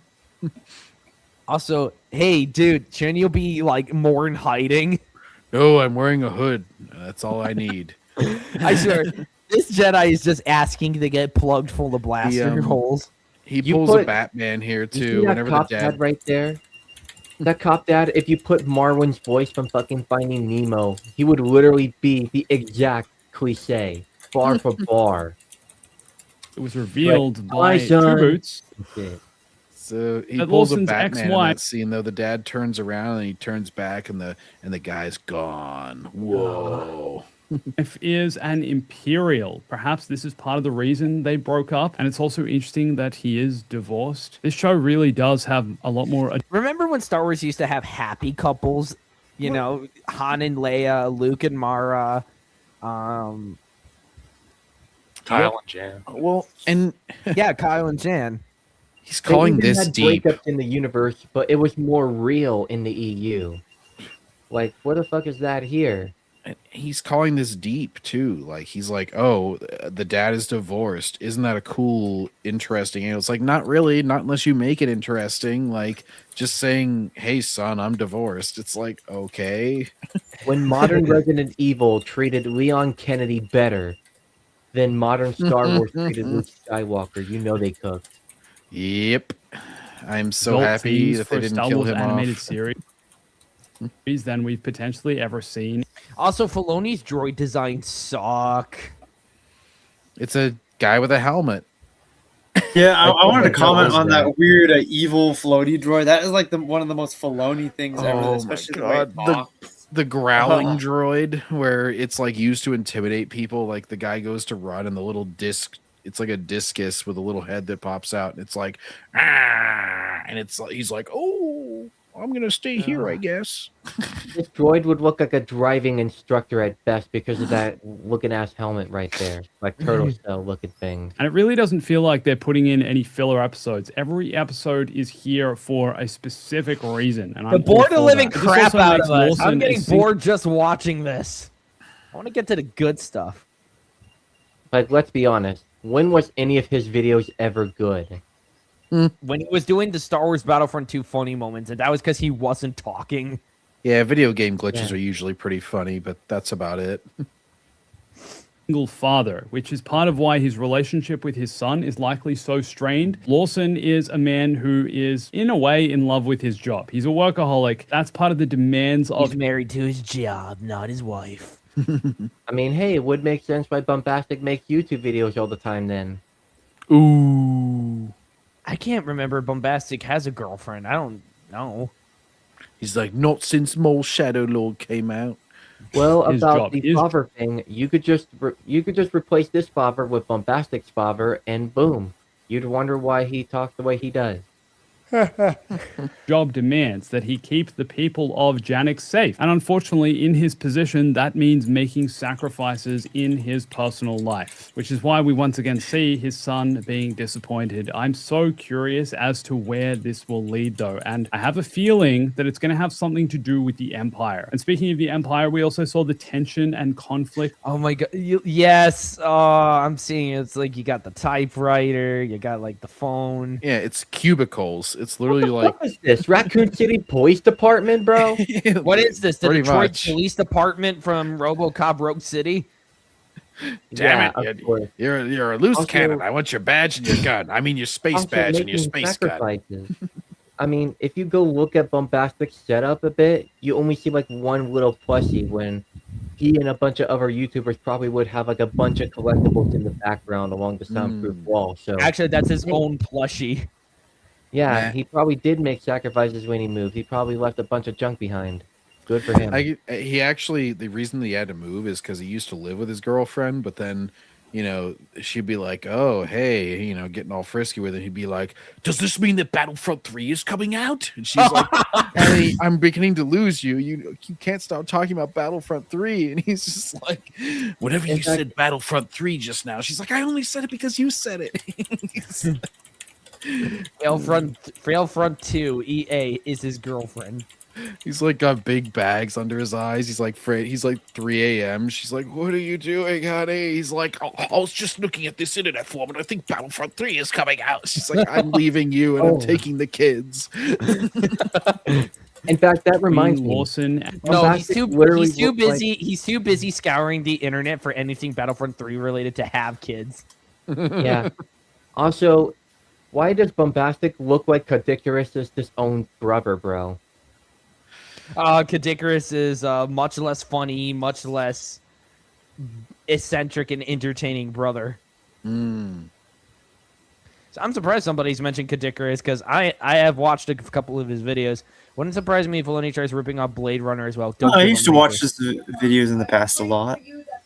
I mean, Yeah, he's Filoni, pretty good. Unlike he yeah, kind of unlike rips off Blade Bombastic, Runner. Icarus is funny, and he actually has a reason to be interesting. Like he covers content that's niche, and people still watch the hell out of it because it's Yeah, enjoyable. he covers the PlayStation 1 primarily. And Two Boots, because of Two Boots' insistence on calling in the Empire. That logo right there, give me a sec. Lawson and Two Boots. That just looks like a pair of underwear. It's Captain. They're going to call Captain Underpants. Exactly. E4 free Halo looking ass logo, bro. Because of Two Overcomplicated Boots' shit just because. insistence on calling in the Empire. That is technically the correct protocol. Two Boots is a droid. Droids are generally And him being called Two Boots is like the dumbest thing ever. What, does he actually wear like two boots? And this is what he's about to bring up is so retarded because it's like Disney constantly tries to toe this line where they're like, oh, the droids are all like super personable and unique, and you know they all have like AI and shit. But then he's also going to use it as an excuse anytime that they do something where they're like, oh, that's just their protocol, they were supposed to do that. It's like, so what? It's just whatever the plot demands. They need to act like a robot or act like a human at this moment. And logically, it would be fucking retarded to have a police station called the Empire. Like, what the fuck? A 911 operator calls another 911 operator, but this time for the FBI instead of the police. Well, yeah, like, no, wouldn't they have a separate protocol line directly to the Inquisitorius of all people, and be punished if they misuse that? Giving This show has emphasis stuff on in it using when it things properly for the happen. plot. pretty much. And that's usually what they give it credit for. They're like, oh, this sucked and this sucked and this sucked. But I give it a 10 out of 10 because it does advance the plot and characters say things. And since droids do have cameras for eyes, they could take the fucking picture of Maul as they see him. And then turn Just it like back in to the Inquisitorius. Wally did that exact same thing where he and Eve get pictures taken of them by the security bots aboard the Axelon. And then it's posted everywhere being like rogue robots. That could literally be the thing. Holy crap, Aren't you droids must sound fucking exactly like the robot computer from flankers there. that contact the Empire on a speed dial in their own bodies? Well, also, like in Star Wars, whenever R2 can record a message and then, like, tell it to somebody Resubmit it. else. Yeah, it's like Two Boots could literally just be recording this dude as he's saying that he's not going to call the Empire, even though he just said that it was protocol, and then, like, send that to the Empire. really known, Then turn I it guess, back in in Star for a Wars for double kill. following protocol, for following the rules, and this forces Lawson to switch off Two Boots to prevent him from calling in the Empire. Inevitably, though, after Lawson fails to capture Maul yet again, Two Boots is reactivated and has called in the Empire, which is where the 4th episode ends. And I have to say, after having watched Andor, and I'm sure a lot of you felt this as well, suddenly the Empire are just so much more frightening than arguably they've ever been. They literally just fly in. Like, they do even less here than they do in Andor. And they're barely in Andor. They are not intimidating in Andor. This is like some gaslighting attempt by people ever since Andor came out. They're like, they're so intimidating. It's like they had like 5 stormtroopers. They did Robotnik in the slaughter. Saturday morning version of Sonic the Hedgehog, like the Sat AM cartoon, if you remember, he did more shit than the Empire, and he just flew overhead as his minions did some shit, and then he throws a bitch fit when his factory gets destroyed at the end of the intro. He did more in the fucking intro of a TV show than the fucking Empire ever did And in the entirety of Tales of the Empire. Star Wars Galaxies did this better. The Naboo Royal Security Forces still existed, but were an extension of the Empire because the Naboo system was 100% under Imperial control. Yeah, like you see that in Battlefront 2. You play that mission where the 501st are sent in to neutralize a uprising in Naboo and to assassinate the current queen. Well, he's talking about Galaxies, the MMO, but yeah. Yeah, I know, but I was trying to link the two. Yeah. Oh, yeah. There's more than one example of it, yeah, in the Lucas EU. But oh gosh, shit, it left me. Not to mention, wouldn't the droid call the fucking Empire using some uplink system stored inside them? What fucking retard never put a communication system inside of a goddamn robot? And where are he's the gotta- probe droids? You'd think there'd be probe droids going around searching for Jedi. He's got to go to his 90s computer and in a secret room, then let the guy watch him while he does it. But also, Andor made the Empire intimidating by having Mon Mothma make an entire freaking speech in the middle of Coruscant, in the middle of the Senate. And then, and first of all, she's allowed to speak for several minutes without them even being capable of turning it off, apparently. Or it's just storming the chamber and saying, "Shut the fuck up, or we'll shoot you." And then she's able to, and then she's able to walk out. Andor's daring escape is just grabbing her by the arm and walking out of all the Senate. There's like 2 guards there that end up getting distracted by somebody else, and that's it. Like, that's how intimidating the Empire is. They're fucking incompetent in their own capital and have nobody guarding it. And then it's worse in something like Rebels, where they're just treated like the dumbest bad guys ever, to the point that you're like, how the hell have they not been toppled yet? If they can't jeez. Oh, we shot ourselves. I mean, hell. I mean, imagine openly declaring treason against the Empire in front of everyone and somehow just being able to walk out of there without even remotely being tackled for it. In their capital, after they're under the Gorman massacre. I mean, hell. Oddly, a thing I did sort of like about new Disney canon Senate things was ironically the Bad Batch when Palpatine called out the bombing of Kamino. That was a good one, but did you just say that you like something Disney Star Wars? No. And that's a rare thing. Before. The fact Lawson alludes to not wanting the Empire to show up on Janix because once they hear, they'll never be able to get rid of them. They'll never leave. Then why did the Empire just not come in the first place and take the planet over? Because apparently they don't hear about entire crime syndicates dying. Also, I don't know if he'll mention this, but the way that Maul takes out the Pikes in this is one of the dumbest things that I've ever seen in my life. He literally... Here's his whole master plan. He has this dude who's an informant who's been telling him all the Pike movements. And so he says, "Oh, you're going to make him meet you and you'll do like a shipment for him." So some Pike thugs come and he goes and he delivers it to the Pikes like on their planet. And so they're there to receive it and they're like, "Oh, hey, thanks for the spice," or whatever. And then Maul drops down and has a lightsaber and he's like killing a bunch of the Pikes. And the little crime lord guy who's been his prisoner picks up a stun thing and shoots him in the back. So there's like a couple Pikes left in this guy. And they see this hooded figure who was using a lightsaber, and they just presume it's Maul. They never check. They just go, "All right, let's pick him up, and we'll take him to our leader." And so the two of them pick up this guy, who they just presume is Maul. They take him to the leader. They pull out the hood. "Oh my gosh, it's not Maul, but you've led him to your leader now." So Maul's entire plan is based on nobody checking the face of this person that they stunned, and he has to just follow them back to the leader, and then Maul comes in and kills everybody. Like, with the way the Pikes just keep getting killed, you'd think that they'd be dismantled long before the Book of Boba Fett comes out. Like, they are the most forgettable bad guys I have ever seen in my life. I'm getting pretty sick of the Pikes. Like, what happened to Black Sun? Please don't bring him Black Sun. Yeah, I was about to say Xizor would not stand for incompetence like this. Like, if any of his men acted this stupid, you can guarantee they're not going home and collecting a pension. No, they'd be dead.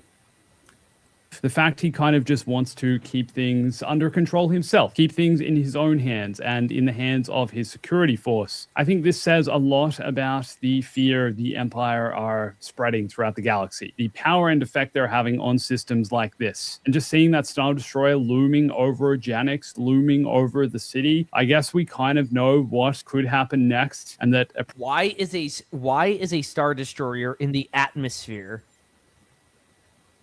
Yeah, canonically, it should never have been possible. But ISDs can't land, can they? No. So the only time I just looked it up. The only time the Pike Syndicate exists in Legends outside of TCW Trash EU. Retcon, which is basically like a dog turd inside a box of chocolates, is like in the Old Republic game. So I would just consider the Pike Syndicate to have fell after the Old Republic era at that point. Possibly. Since it's Also, never mentioned please, again. please refer to it as the expanded universe, not Legends. We do not acknowledge Disney We don't Star know Wars as Legends authority either. here. I'll refer to it as the Lucas universe because works. it's Lucas's true vision for Star Wars. The LU, basically. I'm still so glad I never watched Andor. Also, the Empire blows up a planet full of people in episode 4. Yeah. Oppression will come, and even Maul wanted to keep the Empire away. He doesn't want any Imperial entanglements, and therefore Even though his entire plan is to get revenge on the Empire. For Which what never reason? happened. We have no clue. tried to make a deal with Lawson, which Lawson obviously rejected. Therefore, we get the Empire showing up. Cause and effect. There's always a consequence of an action. But I just have some strange suspicion that Lawson's son is somehow going to get involved in the Empire, because maybe that'll mean he'll be able to spend more time with his father, or number two, he's just rejecting what his father wants. This is just a wild guess, but something is definitely And then he's going to be like a forgettable character that, because it's going to be like Barriss Offee, where it's like, oh, we set this character who was once a good guy down the path to be a bad guy, and then we're going to forget that story exists for a couple of years until it becomes convenient for us to use it again, and then they're just going to cop out and have him become a rebel. Or he dies. I think they're just gonna kill him in the dumbest way imaginable. Like, imagine just like, because we at Disney need to kill more kids. Lovely. I think they're gonna kill the dad, because then the kid can like join the rebellion. It'll be like, oh, see, even working in the system is bad because you just end up dead. And then probably be in the Mandalorian era media or some older man or Mhm. something like that. Yeah, he'll be in Between- some stupid live action show, and all the shills will be Yeah. like, oh my god, it's his son! Oh! The Glub-Shido son. because of the division and the separation they have between them. So I'm excited to see what that will end up being. Also, I think a lot of you would probably have experienced the Gotham and Batman vibes and inspiration for not only the city. Oh my gosh. There's it a bunch doesn't of steam and spires everywhere. Yeah, but it doesn't even look like Batman. Like, I don't see this being in a Batman show. Nope. And the whole comparison to other shows, that's not Lazy. you don't that's not Star Wars then. It's Janix, but also for the story, with Lawson not alerting the Empire of Maul's presence here, and also Lawson letting the Jedi go, is really giving Batman and Gordon vibes. Gordon kind of being the police inspector and detective, and letting the superhero Jedi go without telling anyone else of their presence and of who they The are. Jedi's not even contributing to the story. I don't even think he's really looking for his Padawan at this point. Well, she found him, I should say. So kind of case in point for what you just said, because he pretty much is waiting around, and then he's just like, oh, hey, cool, you're here. So And he's then- basically doing nothing until somebody else comes in and he's like, "Hey, get your ass in here! Didn't you forget you're in this stupid show?" The only thing I see, I wish I wasn't. he goes to the police chief. Oh, this is another funny part. So he goes to the police chief at that space lacrosse game, as you saw. That's pretty much his only like pursuit. And then she comes back to him after she escapes Maul, because Maul like lets her escape, and apparently doesn't realize that he's just revealed the location of his headquarters, because he doesn't move after this. But anyways, so she goes back to her master, and then they're like, oh, what do we do? Oh, this police guy, he seems pretty cool, and everybody can instantly tell his character after having like 2 words with him. So Remember, he's a Latino, so that's why. yeah, let's send him a message. And so they get an anonymous tip. And this is where Captain Wade comes in. So Wade comes up to Latino man, and he's like, oh, look at this tip we just got. And he's like, we get 1 million anonymous tips. Why should I pay attention to this one? I'm like, oh, that makes a little bit of sense. And then he's like, sir, this sector is abandoned. He's like, oh my gosh, let's send everybody in there.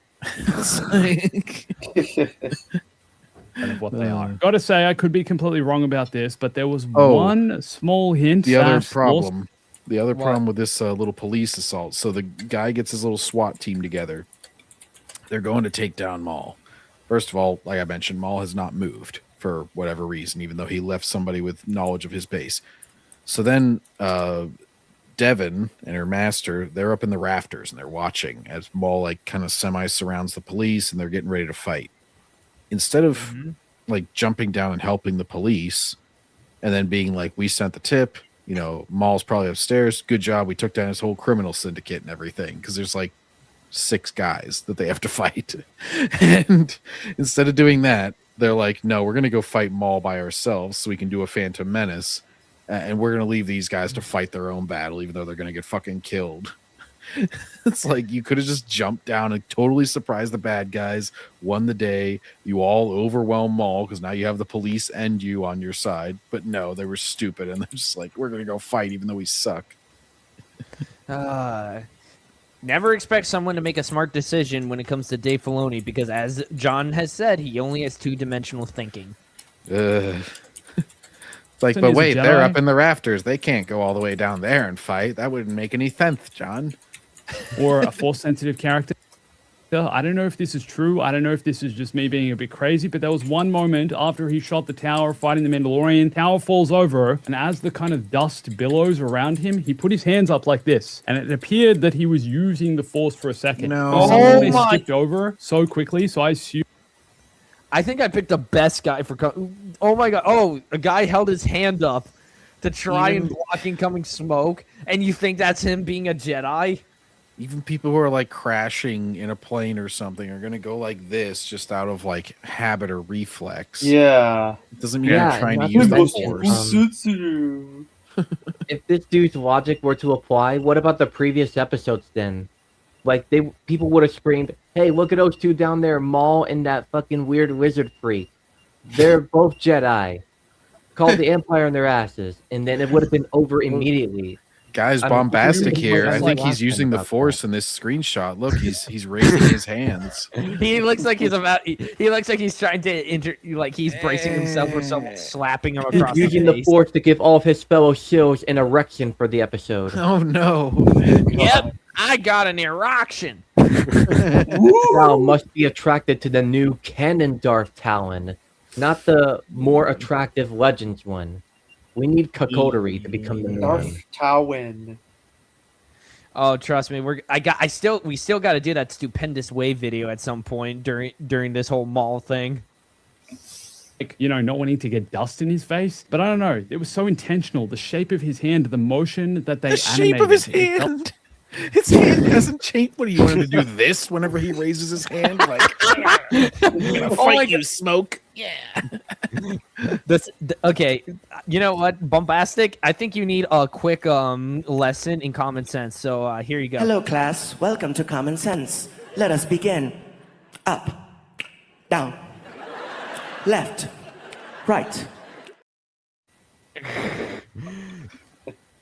Please, learn how to breathe, and next week we'll continue with our lessons, Bombastic. I'm looking at you, Mr. Floyd. Learn how to breathe. Anyways, that was a controversial. Is Lawson a Jedi? Is Lawson a Force sensitive? I'm not sure about that. Are they planting seeds for a later episode? Are they going to surprise us? I have no idea. But it's going to be if that even does happen, it's going to be the biggest ass pull in history because it's like, where the fudge did this come from? Well, it's like remember, everybody has the Force, Brandon. Oh God. Oh God. Yeah, You have the and Force, anyone Harry. can be Spider-Man. My ass. You have the Force, Harry. anyone You're a Jedi, Harry. else think that? Did anyone else notice that? I went back and rewatched it a few times. I'm like, he's definitely putting his hand up there. But they're skipping over this so quick. This action sequence is moving so quickly. So is this just like an allusion to something you're going to reveal later on? Or is this nothing? Am I going crazy? That's more likely the case. So I think you already went crazy considering how many Battlefront 3 videos you've made. At least Is this a side of Battlefront 3 because he was holding up 3 fingers? If just had common sense, they would not be into Disney Star Wars. I mean, that is true. Talk about the lightsaber duels. Number 1, Maul fighting with a single saber versus Devon. His fighting style being so reminiscent of Count Dooku. Loved. Yeah, why is that? What? Maul and Dooku are nothing alike in terms of personality or fighting style. Why would he be fighting like Dooku? Yeah, What- Maul how is Dooku a he's a Form 7 specialist. And Like, Ray it's Park is a what martial anime artist. villains would do. Like, be deliberately smug, talk where they're fighting, and pretend to be calm, and then get their ass whooped the next second. that. I love that he seemed all powerful, super menacing, not really putting all of his effort into the duel. She is just a Padawan after all. I'm starting to think that Devon is not going to turn to the dark side. She seems to have it in her, which I think is what. Oh, thank goodness. Iron Inquisitor, we may avoid a Dark Talon wannabe. We do not need Dark Talon being cucked by Disney, okay? Here We're good will on be the that. final reveal. She'll be like, "I'll never turn to the dark side." She's like, "Now I have to get in contact with my aunt, Talon." Yeah. And all the shills will be like, "What a tease for season 2!" And then Talon How turns many out to be a seasons do you- druggie out in the alleyway. And then you're like, how many seasons can they cram into the show when we know where Maul's going to end up? You got Good 20 question. years to For fill in, another baby. At least 19 more seasons. Oh, no. Twilight Lives Matter. Maul is sensing there's definitely moments of darkness and anger, and Maul is trying to twist that and use that to harness her power. But as long as her master, Uncle Daki, is around, I really don't think she's going to Uncle turn. Perhaps I'm Daki. wrong about that. Perhaps she'll become an Inquisitor. Perhaps she'll go the complete other way. There's Oh, my. Even if she becomes Or- an Inquisitor, it means Jack, because the brainwashing that they use for Inquisitors must be the weakest brainwashing I have seen in the history of fiction. Because Because we they're have always turning. like you have Barriss Offee, who like she literally just regrets killing Jedi for no reason, and she just overcomes the brainwashing. You had the bad guy from Jedi Fallen Order, who, I mean, granted, she doesn't exactly turn, but she's like, avenge us right before Vader kills her. So I'm like, oh, so she does basically turn like right before she dies. Don't This forget Inquisitor just trash. And not to mention the easiest solution for Maul, just fucking kill the uncle. What is he gonna do? Use Oh the no, Force my simp is here. on a Force user? I got rid of the comment because that was extremely disturbing. Yeah, honestly. Hard Hat Reptiles, I think he fell off hard. So glad I put my days and the backseat boys behind me because, dear Lord, he was going off on a rant about us all being slaves or something to money. What? That's Yeah, he was going on What? some sort of weird tangent on X earlier, so I just blocked him because I'm like, I'm not dealing with this. Slaves to who? Definitely. Showing up. We know that from the trailers, but with the Empire showing up and them referencing Jedi hunters, we know. Oh yes, Dar Farts is going to be in this show. The one Inquisitor that Oh. everyone thought was going to be Starkiller, but then he just got revealed to be a bag of farts. Yeah. You know, Malak? guys. Malik? Yes. You know, Disney shows talk a lot of hot air. I didn't know Disney was actually going to make that literal. Because woo! Remember in Ahsoka, whenever all the theories were like, "Oh, it's Ezra in a mask. Oh, it's this. Oh, it's that," and then it just turned out to be a fart. It was like, oh, It's like that magical fart from Rick and Morty, if you remember. I have the never watched that magical show. that post sentient season fart 3. cloud. Like, it's We're getting literally some the sentient pretty- fart cloud from Rick and Morty in a suit of armor from a haunted Sentient town. fart. The only sentient fart cloud I'm aware of is the one villain from the Captain Underpants show that Netflix actually did. oh wow. That show was actually really good. I liked it. The Cuties platform. I think this was before Cuties. We do other things. And I can pirate it. I fight's ain't coming up. watching the Cuties platform, but We also with make the shitty Inquisitors. Also live looking action adaptations. Ah, yes. One Piece. Remember Yeah, how people no. don't talk about that anymore? Cowboy Bebop especially. And, Oh, I saw you uh, were getting slammed no by shit. people simping for the One Piece show, John. Yeah, you know, you get some of them, but you also find a lot of kindred spirits who are like, "Oh, thank God, people are calling this out." The sword belongs stone. This is a new one for the channel. Everybody forgot about cutie so easily. Yeah, I only saw like one video covering it from one of the guys I watch. By the Yeah, way, I mean, Stone, Oh, I remember that. that's a good profile pic right there. I mean, hey, the Yeah. CEO of Roblox himself literally said pedophiles are a profit, and boom, look, everyone forgot about them. Oh shoot, I forgot Like, no about one's questioning Roblox. about how most online games involving children are now being used terribly. Forward to that. Maul used a Sith scream. Did you guys hear that? So Maul Oh my! That's literally they're an copying edited sound Palpatine scream effects. from episode 3, dog. Yeah. It's a technique. Oh, see, he copied it. A technique to scream in the middle of battle, sounding like a fucking raspy zombie, like a husk from Minecraft. Wait I a like minute. the old days whenever people just said he was Oh, autistic no. screeching. Thank you so very much. Alto Stratus is here. Confederacy of Independence. Oh no, is this the crazy chick I had to deal with that hates the micro series for some damn reason?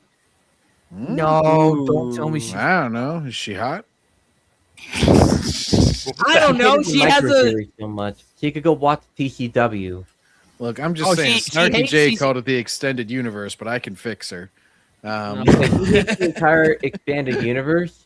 What universe is she living in then? Everybody calls it the extended universe, and it drives me I nuts. hate it. I hate that so much. Maul is just Palpatine now. Maul's learned Palpatine's Sith scream technique. I didn't know Maul. How? How would he have learned it? And better It's an question. involved- Do that. That was cool. That was unexpected. What Also even interesting happened to seeing Maul after, like, you guys remember, like, Palpatine had him up against a wall in Clone Wars and, like, said how, and he killed Savage Opress, and then, like, what happened after that? Where Yeah, was I he? don't No one knows. No one knows. Oh no. It was he got captured for some reason and was held in a prison and was tortured, and then the Mandalorians busted him out Ah. because for some reason Palpatine decided not to kill him. He's like, Get I need plans you or for something." future Filoni plot lines. Yeah. Yes. after Daki kicks Maul in the leg, Maul's legs are malfunctioning. He's essentially injured his robotic mechanical. By kicking it? Are you kidding me? How? That's Yeah. fragile. You're not Mace Windu. Also, Was I didn't confused for Darth- someone you know? Very possibly. Because there Yeah. was somebody I was arguing with a long time ago about the 2003 Clone Wars micro series. Also, didn't Darth Malgus in even the very introduction to Star Wars: The Old Republic kill his master when Yes. he was weak? That's Yeah. right. Welcome. And this was home. in the Legends era, probably before 2014, if I'm right. If it isn't, then it's a different timeline. Disney can cry about it. Legs. And you can see his frustration with this. You can see, I don't know, where Maul, I guess, gets so much of his anger and his rage and the dark 'Cause side his of him. legs He's frustrated malfunctioned? with, I guess, I mean, look, I get it. When my computer's not working, I could probably become a dark side user. Just like, oh, software updates. Fuck you. You ruined my whole software. Ah! Actually, that's me with my brother because my brother keeps kicking my ass in Battlefront 2, the real one. So I'm Wait, like, legs malfunction? Where the fuck is the battery compartment? His ass crack? dude, I love the micro series. Okay, we're Ash good. We're Brenner? good. We're good. We're all good. The sword belonged to Stone. Sorry, I when you said Confederacy of Independent Systems Forever, I thought something completely different. Like, Watch imagine the you're world. Darth Maul, and you open a panel and literally start digging in your robotic butt twin just to do the wiring and the battery work. Hey, it's not That as would bad be as if crazy. it's not as bad as with the batteries in his crotch, and he's just like, Wait, sorry, Wandering guys, the I double gotta find my A, battery. baby. And they're just like, sir, it looks like you're never Yeah. mind. Imagine having to Alto's dumb. fondle your way through the capacitors, and it's just a sack He's like, Somehow. wait, I've almost of got it. fuel. There it is. Okay, I did it. Like, imagine having like a testicular-looking bag of oil for your, lubricant joints. You're So you explaining the can joke move too around much. without them rusting. to him, what the Jedi have done to him, what Palpatine has done to him. And even though he has moments of calm and zen and is super sinister, super cunning, plans, which is absolutely unlike Maul.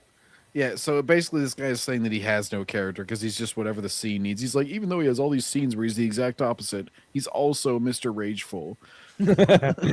ahead, you can tell he's still super frustrated by the hand he's being dealt. And I think his leg malfunctioning is just like the manifestation of that. It shows that he is frail. He is weak. It's not a in malfunction, some ways. first of all. And it's even though damage. he is It's this battle damage. He's The really guy He can kicked it. malfunction over a kick. Yeah. He's He's regen. fucked. Yeah, if Like- it was that's the other thing. Yeah, if they just like touch it it's not, and yeah, it's like it's just battle damage. Like a malfunction would be like something happening on its own. Yeah. It's okay. Just love the separatists was all I mean. For okay, you're good. You're good. scary, sinister character is extremely flawed, even physically. Some of you might not agree with what I'm about to say, but there was something I didn't like about Maul Shadow Lord, and part of that was to do with the music and the score. There were moments in this episode when Maul was fighting Devon that were clear motifs taken from Battle of the Heroes, from Revenge of the Sith. Because of course we got to rip that off. Which is the music that plays when Anakin faces Obi-Wan on Mustafar. Yes, thank you. Oh, so they copy pasted. All right. Now I understand. Because of course it is. Because now it's getting to the point where he's ripping off the music as well as like literally everything else. Of course. Like at that point, like there were fan comics and stuff like that. If you remember, they have dubs that just slap in John Williams' music. But that Even makes those sense had at the somewhat very more least. effort. Mm-hmm. Yeah, and they're secondary work anyways. They're that not they're meant trying to to like draw full stories. Just dubs of some stories that are kind already done. of comparison between master and apprentice here, between dark and light. But I honestly think this is just pure nostalgia bait and is unnecessary, and in some Oh my ways God, diminishes he's the calling it out. original scene in which Oh my gosh, we have genuine criticism. Hey-oh! No shit, bombastic. Of course it's plagiarism. this music was used Plagiarism. and the significance of that. Maul already has its JJ own prisms. iconic, unique sounding score. And I feel that at doesn't. times littering in these little moments that are callbacks to other parts of Star Wars are just unnecessary. There are times when I think it really hits, especially when they're trying to draw a seriously obvious comparison between two sequences. For example, when I thought it really worked was in The Bad Batch. There were moments on The Kamino sad sacks, aka Delta Squad wannabes. Yeah. where a ship was flying into Kamino, where the music and score was clearly made to sound like the Kamino scenes from Attack of the Clones. That, I think, really works because there's a real comparison there. This scene, for me, doesn't feel anything like Anakin versus Obi-Wan. Maul and Devon Because don't neither one of these two is a good guy. Or good characters. Yeah, and the Padawan is being groomed, and Maul could easily just kill the uncle.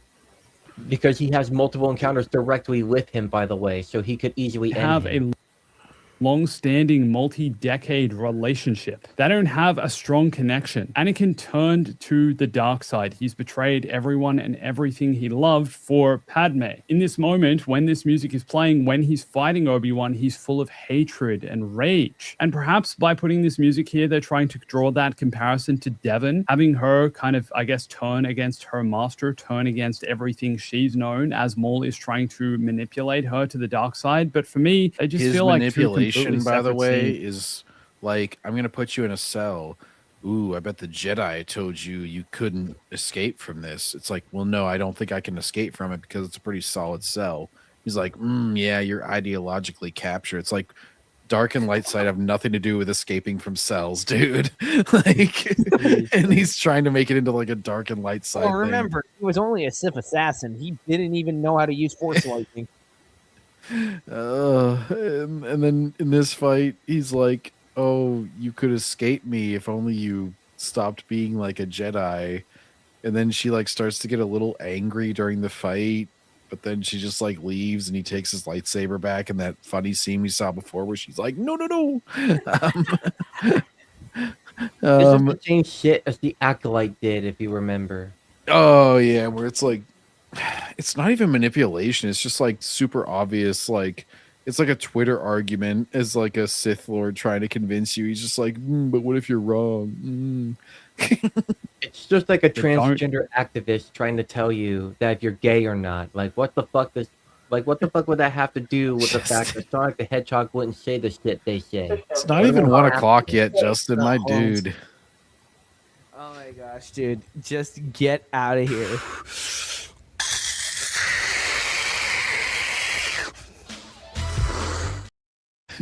Justin, I ain't sleeping because I'm on coke. Oh yeah.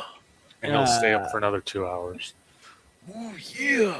Have What do a you lot mean? of crossover. I So why never are we sleep. using this music here? Maybe it is just for nostalgia bait. I don't know. But Yes, that's- it is for nostalgia bait. That's all these shows ever are. It's as deep as Filoni's thinking goes, dude. You need to realize he is a terribly stupid man, and he cannot think Imagine beyond having the the most mall surface. show be nostalgia bait for a show that didn't even come out a couple years ago, and it flopped so hard it makes CW's Flash look like a masterpiece. It's part of what bothered me with this. I want this to have its own identity. We need more new Star Wars, and I think It it is looks great. the We same haven't as all gotten, the other we haven't Filoni gotten any Wars. new Star Wars ever since 2012. It's Well, bombastic. If you want new Star Wars, get Filoni the fuck out the chair yeah. and He's get any basic Star Wars fan in the seat. you I want bet their cushy ass would do a lot better. Get any real Star I mean, look at the shit fans make nowadays. They could do far better. Everest Productions is literally adapting Legends shit using basic tools for Star Wars Academy. I'm gonna need you to start calling it the expanded universe, my guy. Yeah, it's my bad, true. but yeah. At least call it Lucas Star Wars. You know, But hey, at least That's an some easy legends are distinction. true, considering. I know, every but I single would rather legend is true. I would rather hear on my channel you don't use the Yeah. Legends term. Well, and like Agreed, even because like that's a That's Disney term. Not, That's a, just not a like preferred when- term. I know that That is like people fair. get confused or whatever, so I usually to like distinguish because I know Disney calls their shit the EU. I'm always just like Lucas EU or like Lucas era Star Wars. And then you can call the other shit Disney Star Wars or Disney EU to like distinguish it. That is a reasonable thing to do. That's yeah. I just kind of add another adjective to it to make it obvious what we're talking about. I'm really glad they're going down this road using a popular character who still Oh, has gaps, but I guess, yeah, in his timeline of what he was doing. He's like, I want it to be its own unique thing and not rely on nostalgia bait. Look at the title of the show, dude. It's relying on nostalgia bait for a prequel character. Like, obviously, it's going to character be who nostalgia bait. Potentially has unfinished business in the galaxy, and therefore basing a whole series around him. Also, the way he killed the Pike leader just reminded me of Snoke with the Last Jedi, because it's like, Oh, he turns on the yeah. lightsaber with the Force and makes him cut himself. Yep. Not to mention the Pikes have dealt with him since the Clone Wars. Wouldn't they know he could use the Force on them at any Well, time and take precautions? They Apparently didn't not. account for the fake out Maul. They just assumed that hooded guy was Maul and brought him all the way back to their leader. It was a genius plan. I was disappointed about you guys last week for not going to Darth Watts live stream. Dude, you're just here to advertise Darth Watts for free, apparently. Well, thought you were going Justin, to bed. here's the thing. Not everyone has the time to go do a yelling match against And a besides- screaming orphan baby that would and make it besides- sound like you're torturing and abusing a child with Ooh. Star Wars lore. Okay?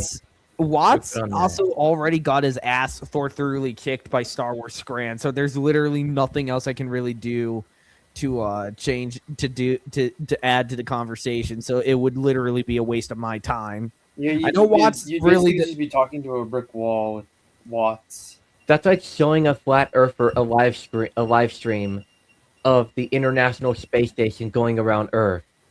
Like they're already stuck in their little mindset anyway. Let them prove themselves wrong at that rate. I have the perfect click here for you, Justin, because this is exactly what happened to Watts. You know what we call that? We call that a web slinging ass kicking. He got his ass kicked. There's literally nothing else I can do. Another moment where I thought this music worked was when Maul, at the start of Maul Shadow Lord, turned on his two lightsabers, and it's made to sound like Duel of the Fates. Perfect. Oh, of course we gotta. Remember Duel of the Fates? That's not his theme. It's not his theme. It's the theme of Anakin, dude. He's about to face off against all these enemies for the sake that of didn't even revenge, sound like rage, Duel anger. of the, that didn't even sound like Duel of the Fates. Yeah, Or that sounded same like motif. Samuel Music did a remix and then it got plagiarized by Filoni. If you remember him doing those epic Same covers. theme. Therefore, it's relevant. Therefore, use a similar sounding piece of music. Maybe I've missed the mark on this one. But I'd love to know if you completely disagree with me. Maybe it's good to be controversial sometimes. And yes, you could argue. Ooh, I don't know about that. You may end up losing your Disney early access, Bombastic. This is just something small. It doesn't necessarily affect the whole overview of the show, but I love the sound of the actual Maul score. It's droning, it feels dark, it feels gritty. And instead of doing callbacks to other Star Wars moments, I want this to be memorable in its own way. The Mandalorian music, for example, it's doing... And then you have like a person following Mando everywhere. So whenever Mando enters a room, it's that same stupid music sting. Also, be careful, Bombastic. Disney might send goons to your house and do what 2K did to a leaker. Oh boy. Remember when Bombastic was defending Star Wars Outlaws? That was rich. Trust Grizzy's got that Grizzy's got that on camera, so he And won't even in those Star shit Wars Outlaws, allegations. it's pretty linear, so you could literally go look up a YouTube playthrough and already have experienced the full game. No need to go its play own thing. that. Everyone Same knows the with Jedi Mandalorian Survivor theme. and On Order. You can literally watch John Gets Gaming's playthrough of it. Link Yep, into the link in the subscription below, by the way, to John and Iron Inquisitor's YouTube channels. Dude, I couldn't even. Games are far better as movies, just like The Last of Us, which started all this shit. Oh, well, the first Last of Us, I'd say was still good, but yeah, The Last of Us 2 was like, let's fuck all over that. It's not necessarily referencing any other music. Just be your own thing. That's what I'm trying to say. Tell me I'm wrong. I'd love to know your thoughts. And I'd also love to know what else you thought of more. All right. Wrong. That's about it for his video. Well, let me know if you disagree with me in the comments, he said. Okay, I disagree with about everything. Okay. Except for the music complaint. That's valid. Every YouTuber that Brandon criticized has always bigger views and bigger subscribers. Sounds to me you're just jealous and insecure. Or maybe because There's the guy who has no subs who's going after me with the most shallowest insults possible. And not to mention, we have vaults and we don't have the need for revenue like they do. So, kind of sounds like we're better in every way because we can talk the shit they can't. I know the type of guy Justin's talking about. There's this dude Birdman. He always just attacks larger channels, just hoping for trickle down views and trickle down fans and subs. But no, that's not what Brandon's doing. I mean, hey, has Justin heard about I'm the calling French out Revolution? And Brandon What goes do after you- like smaller guys that there's no chance of that happening. I'm talking about like going after like millions and millions and millions of subscriber channels just for the fact that, and like doing it repeatedly, specifically. Brandon does a show a week where he calls out a bunch of different stuff. And so it's never like one specific person or one specific topic. And even then, does Justin ever know about the French Revolution where the poor people outnumbered the rich people at that point? But kind of sounds like being able to talk all the shit you want is pretty amazing in comparison to having to step on eggshells, which could contain your revenue in them. You know, we can have different opinions on things and still be buds. I was honestly trying to make you laugh. Well, first off, not only did you fail in trying to make me laugh, you admitted that you liked playing as Rey in fake Battlefront 2. So we can't be friends. Hey, maybe she's just OP in that because she's a girl boss. She's probably like unkillable. So she proves your KD. Battle fraud. Are you guys friends with Grizzy? We watch Grizzy. I'm subbed to the channel. I believe John's subbed. I can't speak for the rest of you guys, but I did my Last of Us season 2 shows with Grizzy. Really? Yeah. So, you know, I've what's it called? Collaborated with him a couple times. Okay, so speaking about Maul, you know how the shows are trying to say it's like one of the best Disney shows released? That's not a high bar to clear. Well, I have a crazy idea. according to Star Wars Meg, that may not exactly be the case. I'm shocked. I'm not sure. Meg. Hello there. I wonder if this show is good. Hello, Hello Hello Meg there, is my speaking. Jedi and Sith friends, my Mandalorians, my She sounds exactly Megalorians, like Meg Griffin, dog. I'm sorry. and welcome back to another Star Wars video. Just like the Yo. billion other Star Wars videos you make. And that fake It ass is icon- robot voice being like, "Welcome back to another Star Wars video." I am convinced at this point it's just an AI. Look at Yeah, this is Timu just Mall the AI here. dog. Oh my gosh, There's this a guy reason looks why like he's Peter got a always cut told back her on to the shut up fats. in the Griffin family household. Okay. This is the And actually once- what's it called? Asylum Pictures. Like it's like Star Battles or something is whatever they would call their rip-off DVD film. That was the plan, is to play as her and get killed, chill, dude.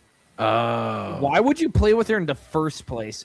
I'd rather you just get it's more fun to kill Rey than it is to actually get killed as Rey. Your logic makes no sense. I think you're approaching it from the ass backwards, son. I mean, hey, it's like getting killed as Abby in The Last of Us 2, I guess. But at least That's there, true. I you have can killed only play myself as Abby so there's before. You But, go in the hey, at beginning of the least game there, and you're like, yeah. you're like, I'm gonna fix this game, and you just play at the beginning before you ever kill Joel, and you jump off the cliff.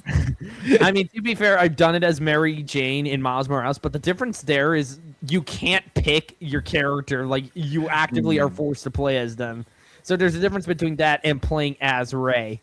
Yeah, that's fair. And Mary Jane is an annoying bitch in the Insomniac universe. Like, if I were Peter Parker there, I'd just move on already. She's I'd just move on. an insufferable cunt. Once again, your friend and your favorite galactic hostess, Star Wars Meg. Favorite. Sure. Damn it, that's her And favorite. today, And God forbid we're it's talking the about fucking droid more in- Shadow Lord. If you missed my breakdown review of the last 2 episodes, please go and check that out. But No thanks. Because I don't like to bore my audience too much, I went with bombastic. today, my Shut up, friends, Meg. we're talking about how the show is actually doing. Its performance, the viewership, the overall metrics, because it really has been all the rage. Critics love it. Sure, Rotten Tomatoes is totally reliable. Yeah, the show is so much in so much a rage. I hear nothing about it except for these live streams. Kind of sounds like they're so The fact- irrelevant. Fans seem to love it. And honestly, my opinion, I think it's great. I believe when Of course it is, because you sold your soul to Disney. I mean, hey, there are All is people said who and defended the done, cuties and Woman King, and they aren't exactly the most popular either. Well, gonna be a very the special Disney Star project. Wars shows are never that big. Like Clone Wars season 7 got really high IMDb ratings because there weren't that many reviews for it, and only like the super hardcore fans were left, so it had high, fan reviews.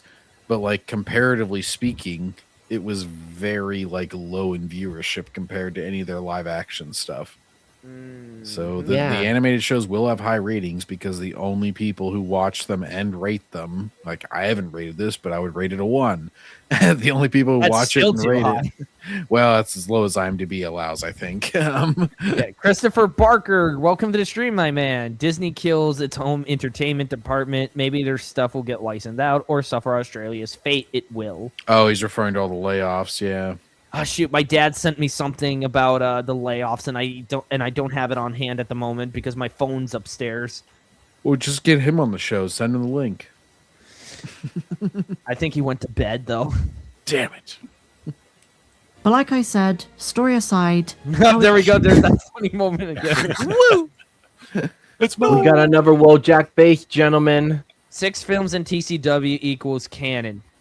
Hold on. There's a hashtag. That means maybe it cannot be canon, right? 2003 TCW. All right, Justin. Name how the Clone Wars 2008 coincides with the movies when Anakin has a Padawan, which is one of the major plot points, by the way, in the Can't show. explain jack shit. And they all know that Order 66 is happening and what it is. is it performing in terms of viewership? Now, before we talk about the actual numbers, I need to address the inevitable reactions whenever data like this is produced. First of all, oh my gosh, is she going to talk about us? Please tell me she's going to talk about us. Please. Damn, we're famous Warner already. Brothers is putting out HBO Max original Looney Tune cartoons on Blu-ray, better than Disney Star Wars, Brandon. No way you actually like TCW. That shit is trash. Indeed. The sword belongs stone. I am quickly warming up to you. You are earning all the good points, my good. I want to say woman because you have long blonde hair in your profile picture. No, look at the beard. It's a Nord from Skyrim. It's hard to tell because I can't blow it up any bigger. Skyrim belongs to the Nords. Nope, I can only blow up Iron Inquisitor's image. Nope, I can't. I'm sorry, it's hard to tell. Expectations have to be realistic. Even as Dave Filoni said, we are no longer in the days of The Force Awakens. In 2026, Star Wars is in a very different place to where it was just a few years ago. It is buried so far deep into the ground that it is going to take years for us to dig it back out and restore it to its former glory. And whose fault is that, Meg? It all started in 2008 with a certain cowboy-wearing hack. Cowboy-wearing? Cowboy hat-wearing! The Clone Wars 2008 is a fucking holocaust on my brain cells. Ooh. Nice. The next caveat is that animated shows just don't perform as well as the live-action ones. So, you know, animated shows can do very well if they have any kind of quality to them. Just look at Batman the Animated Series. Mm-hmm. I like how the same 3D CGI cheap-ass cartoon shit on Cartoon Network certainly has big budget now. Because, dynamic lighting and RTX. It's just like Making modifying an old video game.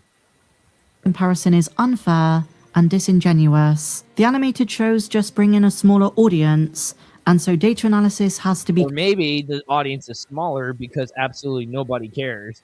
Hey guys, want to know what the highest grossing films of all time in Japan are? It's kind of weird. Let's see here. Anime. 1, 2, 3, 4, 5, 6, 7, 8, 9, 10, 11, 12, 13. Oh man, we're really going down the list here as far as like the highest grossing ever. Jesus Christ. Highest grossing Japanese films worldwide. Yeah, it's like a shit ton of them are basically, let's see. Wasn't anime once niche for nerds before it got extremely popularized in the late 2010s? So like 2 out of the top 10 are live action over there. Yeah. So and, just because shows and stuff like that can be somewhat niche doesn't mean they can't succeed. Well, thank you, but my profile picture is Alto Stratus from the Republic comic series. Sorry, I thought you knew him. He was the leader of the Jabimi nationalists and sided with the Confederacy in the Clone Wars. Oh, shoot, it's been a hot minute since I read my my copy of the Battle of Jabim, so my apologies. Also, it is late, and we're busy working with this. Comparative, which is exactly what I'm going to do in this video. And finally, just before we get into the meat and potatoes, something else which I see a lot. Meat and potatoes. The way she says that was super funny. Whenever we talk about viewership, is fans saying, well, why does it matter? Can't we just focus on the good stories? Well, you need to have good stories in order to care about good stories. Well, Miss Meg, about that Meg Griffin, what stories? I don't see jack shit. I just see fanfiction.net all over my screen. Yep. If you want more of them, it absolutely matters, especially to Lucasfilm and Disney. There we go. It was the standard old. We stand in a corridor and we just shoot down at each other constantly, marching slowly towards each. Yeah, and the things he's saying, being like, ooh, stuff matters for like, I don't know what he said, nor do I care about Lucasfilm and Disney. Yeah, what about the corporations that backstabbed Lucas? I apologize for my outburst yesterday. I'm going through some deep shit. Hey, man, life happens. Metrics are indispensable. And so now we come on to the data for Maul Shadowlord. StarWars.com has posted an article very similar to the one they posted for Ahsoka and the Acolytes, celebrating the first... Wasn't the Ahsoka like a very low in viewership numbers when it came out? Well, I've heard. Yeah, so this smells sus. week of viewership. They say this: Maul Shadowlord hits 4.1 million views globally after 7 days streaming on Disney+. Now, immediately, the response has been, this is amazing. Huge win for Star Wars. Star Wars is back. You know, this is a great sign for... That's actually terrible. Back, baby. The standard old argument that they make pretty much every single time Disney has so much sneezes. Where does it always go?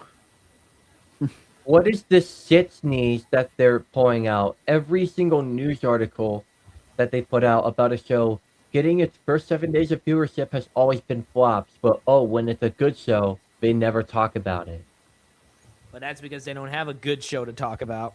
things to come, and I hope those people are right. However, despite 4.1 million sounding very impressive on the surface, Disney Plus is notorious for not being too upfront with the way they get their data, and they... yes, Disney, they are liars. Well, no shit, Star Wars Meg. They're the same people who put literal, trigger warning intros at old movies. And they're the least offensive possible stereotypes imaginable. Like, who the fuck is offended over Black Crow? Coping and seething. Why is it always right now? Star Wars is back? Don't worry, guys. We're so back any day now. often spin the numbers to make them sound favorable, but sometimes what looks like a win isn't actually a big deal. But in this case, Doesn't the even girl look Star like a Wars win. Meg did her research, and Your Do girl I know Meg. that? You have no proof, Brandon and Wildcard. Be quiet.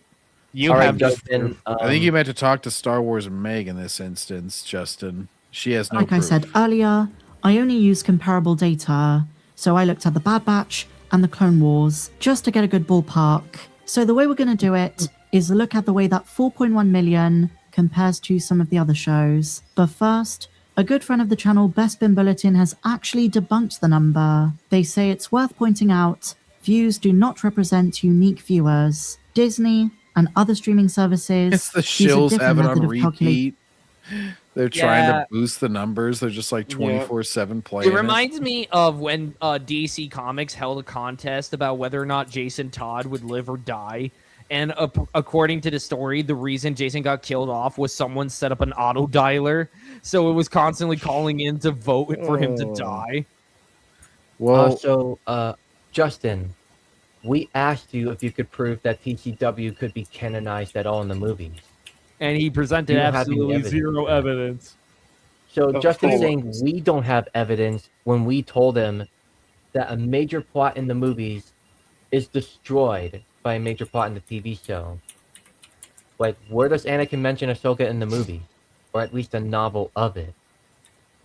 Views. For Disney, a view is the total runtime spent watching a series or movie, divided by its runtime. So again, it could be argued they're just trying to spin this into a narrative win, and they're not being entirely transparent in what they count as a view. According to Best Spin, the method assumes that every time a person watches a new series, that they will complete the episode every time. This in turn inflates the unique view number. And they also note they don't distinguish unique views from repeat watches. So if someone rewatches the episode, it counts for 2. So do keep this in mind. But for the sake of this video, we're just going to take what Lucasfilm gave us, because at the moment we don't have... And we have to take it with an extremely high grain of salt because, we have to take it with an extreme, because as Meg said, Star Wars doesn't try to distinguish between the two. It doesn't distinguish repeat watches from when you watch it for the first time. Also, I just realized that crow mask looking motherfucker from Yep, the guy Ahsoka, from Ahsoka, in from Tales of the Jedi, rip-off Tales of the where he Jedi. dies. Yep. He's featured in this TV show, meaning he's going to survive getting beat up by Darth Maul somehow not dying, meaning Maul's going to fucking spare him or somehow lose to him and run away like a bitch. And then Ahsoka is gonna kill him. This is the same shit with General Grievous in the Clone Wars, only with a character nobody cares about. Any better metrics?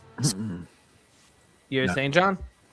Nah, it left me. It'll come back to me. So the first thing to note, according to StarWars.com, the 4.1 million views is globally, so not just for the US. That's and it right. takes in The views. So this is the same thing I always say with like Xbox Game Pass shit, where they're like, "Oh, this many people played our game," and they count that as like sales. And it's like, well, did they play your game for a minute? Did they play it for 5 hours? Like, what's the even buy it? Yeah, how long? Yeah, it's the same thing with this shit. It's like, oh, 4.1 million views. Did a person click on it? Even if they click on it by accident and watch a half a second of the opening title sequence, you're like, oh, view. It's like, Did someone do like a bunch of free trials over and over again to watch that thing? I mean, that's what streaming service is. yeah, it's like so easy to boost that number. It's like what matters more would be watch hours and like retention, but they probably don't want to give those because obviously they're bad. Hell, even like cable TV bullshit did this back in the day, where they understood watch hours, engagement time, all that. That's one of the main reasons certain shows got canceled and never came back, because they were dog shit and everyone knew it. Mm-hmm. to If this account shit was on back just the then, this would be the quickest canceled show in history and make whoever produced it look like a joke. Yeah, I remember the idea of it was the same woman who said, if you don't like my politics, don't buy my book, where she later ended up saying that like numbers that would get you canceled back in the day are now considered like record-breaking numbers to keep a book going. So it's basically the same for TV now, where you don't really get a show that breaks the kind of numbers they used to. Now it's like they have to scrape by being failures. Well, and they try to put everything into one like kind of amorphous blob because a show can't stand on its own and sell on its own, or a movie can't.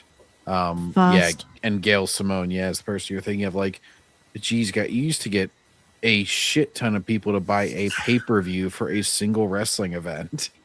I mean, hell, Disney Canon did a little good with Ben Quadinaros, the Guapsito Supreme, by the way, by giving him a career that rivals Saboba. They could have made an actual fucking show of him and it would have been interesting, but no. We get Queefing with Quavo right fucking here on the screen, looking ass, Twi'lek, as the TV show side character. Holy crap, that was Gail Simone? Damn. No, wow. But episode. Yeah, like basically if you're confident in something, you will sell it individually and like be confident that it will stand on its own 2 feet. If you're not confident in something, you will try to hide it like this and try to be vague and try to like give numbers that make it sound favorable, but like people used to pay 20 something bucks to watch 1 3-hour program at the comfort of their home, and they just gave out the numbers of how many it sold rather than go, I don't know, kind of episodes, the 2-episode premiere, which makes the number even more impressive. I think the word globally does skew things a bit, because with data for the Clone Wars and the Bad Batch, it mostly just takes into account the US. So with the number for Maul Shadow Lord, we don't know what percentage it. So they're already casting the net wider because they have to, they have to draw in a bigger number. They can't do the US numbers because it's not going to be comparable to TCW or the Sad Sacks. They're trying to force it. I found something funny, by the way. Look at the pictures on this hollow frame right here. Water pick? Yes, Grandma. I had seen you had plugged in for a while. Oh. If you look at the pictures on the hollow frame glass right here in this picture of the TV show, this shit dead ass looks like it would be in a 2004 MMO or in Star Wars Galaxies. This does look like Star Wars Galaxies type quality. Is like US Filoni stole from Peak to this. Canada, UK, France, Japan. There is no intricate breakdown, but on the surface, with no consideration for any specifics, 4.1 million is very similar to the 3.9 million viewers who tuned in to the Clone Wars Season 1 premiere. Another time in 2000, where Star Wars was in a different headspace at that time compared to now. I mean, hell, everyone already loved Revenge of the Sith and stuff like that. Tuned Some people into just already the moved on. yeah. Nate, I Is was that like over a week, like this was? Because that would be more comparable. I'm not sure. Like, was that a single like premiere episode? Like at that time, that would And be here's- way more impressive than doing it over a week on a streaming service. Yeah, and also Recollecting- cable is different than streaming in some ways. Different Yeah. era. Yeah, and and it's just the number for Also, what about when it came out? It came out a year after Halo 3, the most hyped video game of all fucking time, to where some GameStop still have it in 2026 as posters. Yep. the United States, recorded by Cartoon Network. So globally, it's estimated to be closer to 6 to 8 million, whereas Maul Shadow Lord got 4.1 million. Still very, very impressive. But let's compare it to more recent. Are you sure? Because that's 2 million under. It's like what Omni-Man said in Invincible. Are you sure? Years. Yeah, pretty sure. Over time, the Clone Wars declined in viewership. But then years later, when it was renewed for one final season, that's when things exploded. Because That's because a bunch of idiots wouldn't keep crying about them. And what that resulted in was them making one last season, and the worst season by far of this show. it came out at the perfect time. The excitement and hype were products of circumstance. Disney The perfect time, aka when Star Wars was pretty much on its was already dead. It's when we could milk one last bit of nostalgia out of the prequel audience, and then we were going to Plus was- crash and burn completely. a new thing. The Mandalorian restored a lot of hope in fans after the sequel No, it trilogy. didn't. Also, Only among the TikTok users. Yeah. And Hype here moment, comes the final guys. season The only time of something that Mandalorian George even helped Lucas anybody originally was like a little bit. And even then, most of the stuff around Mando season 1 was dog shit. So even then, it didn't bring back much hope. started. The prequel trilogy renaissance was in full swing. There was no I think you meant to say prequel trilogy resurgence. Renaissance. resurgence sounds like a better term. And fans were ready to take a bite. Viewership on the show skyrocketed, and numerous episodes charted very well near the end. Not in the top 3 though, because you got Breaking Bad and Attack on Titan. Yeah, dude, this is what I was talking about with these ratings. There's like, she's not showing it because it disproves this. And also, I love how she rated all of them 10. Fucking chill. But if you look at the total number of ratings, which IMDb will show, she's choosing not to show that, you'll see that it is very low as far as like the total ratings. It's pretty crazy. And also, if those episodes are from Attack on Titan's like final season, then they shouldn't really be up there. All right, hang on real quick. Now comes the part where we throw our heads back and laugh. Ready?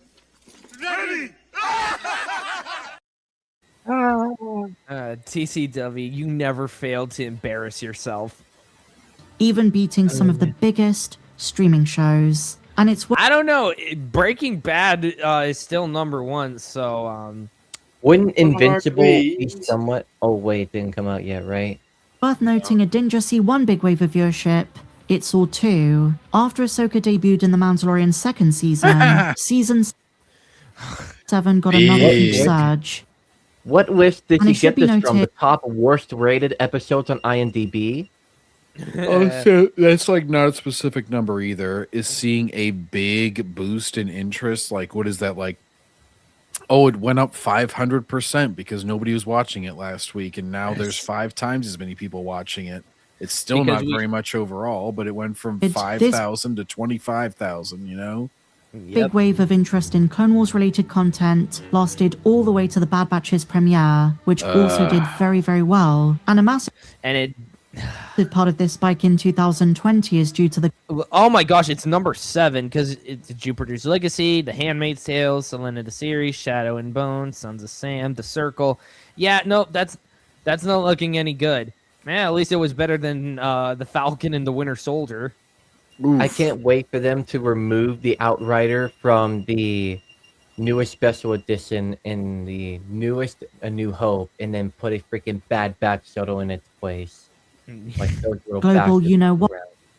Oh, God. More people were at home, glued to their screens, consuming everything that came out, and like I said, it was just a different time. But both the It Clone was a Wars worse time, a dark time, if you will.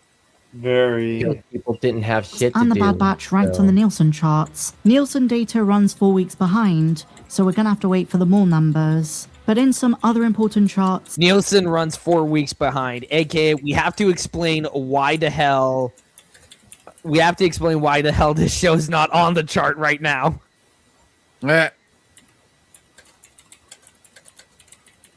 It's dying. Later made Brandon, sorry you are uptight about stuff and take things seriously. Oh, I'm sorry if I'm actually the mature one around here. Fake Star Wars or Star Wars, to be honest, nobody gives a shit anymore. I wouldn't be doing this show if I didn't give a shit.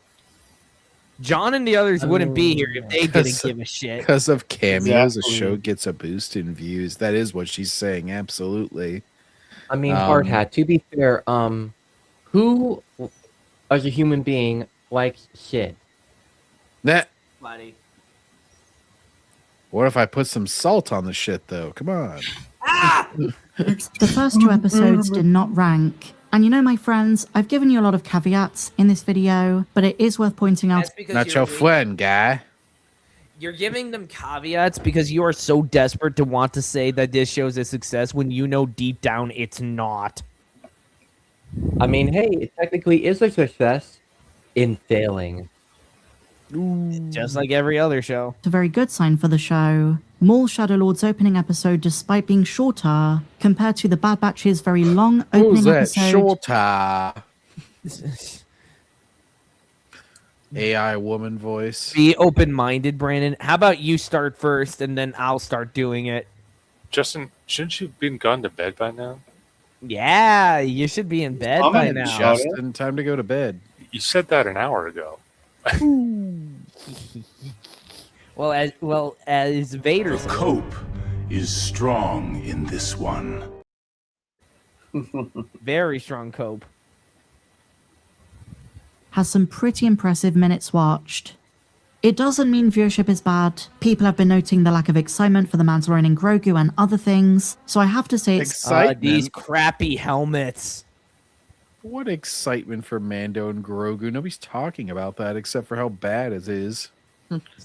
And we're going to get to that in a minute. Don't you worry. Yeah. still doing very well.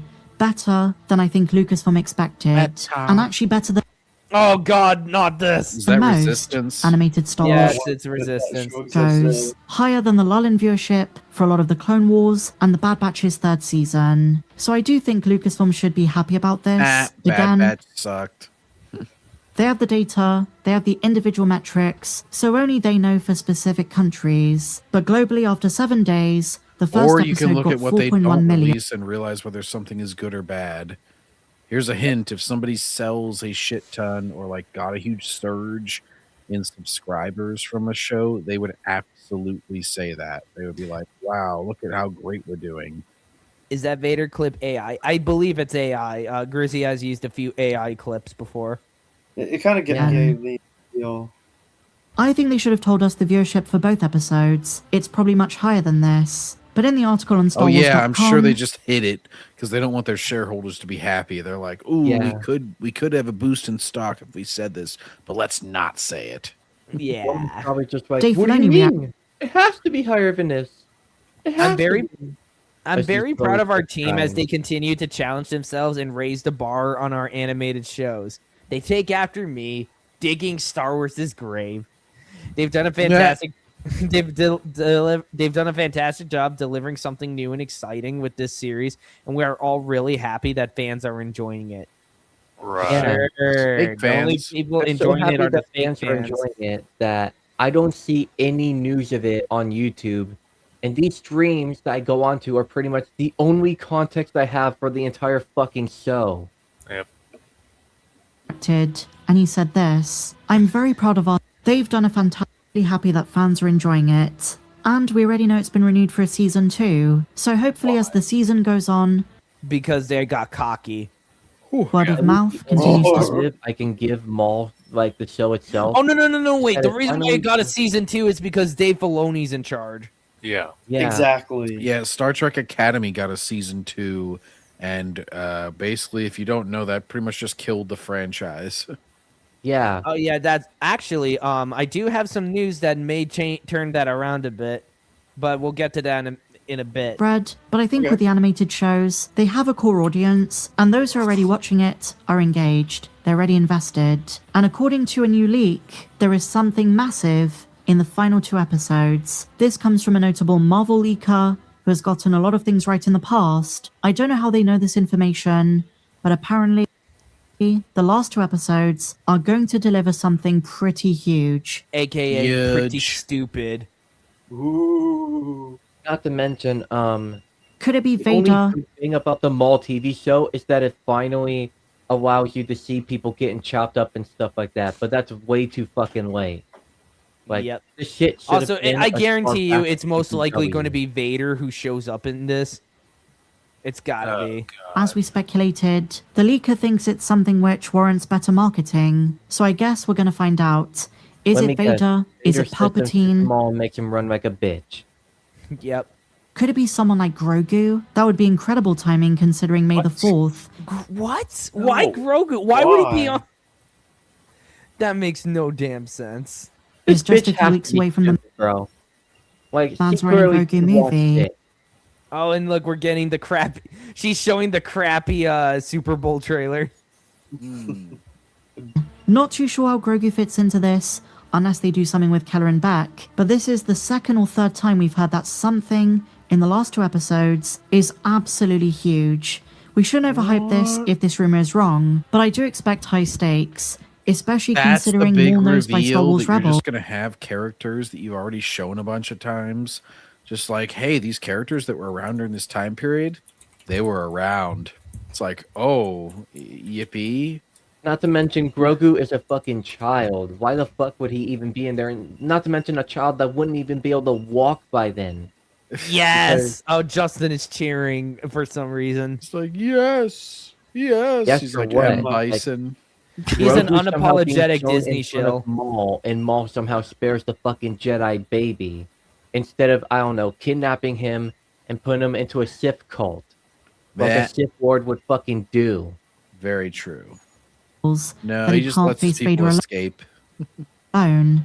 He's probably tried it. And if we do get a big character appearance, then that could also boost numbers. Just from word Briefly, of mouth. maybe. And even then, it's not going to be a huge much. So some very exciting stuff to come in the next few weeks, my friends. Well, that was a whole lot of nothing. It was just a lot of, oh, Disney's being shady. And John, oh, he left. He just left.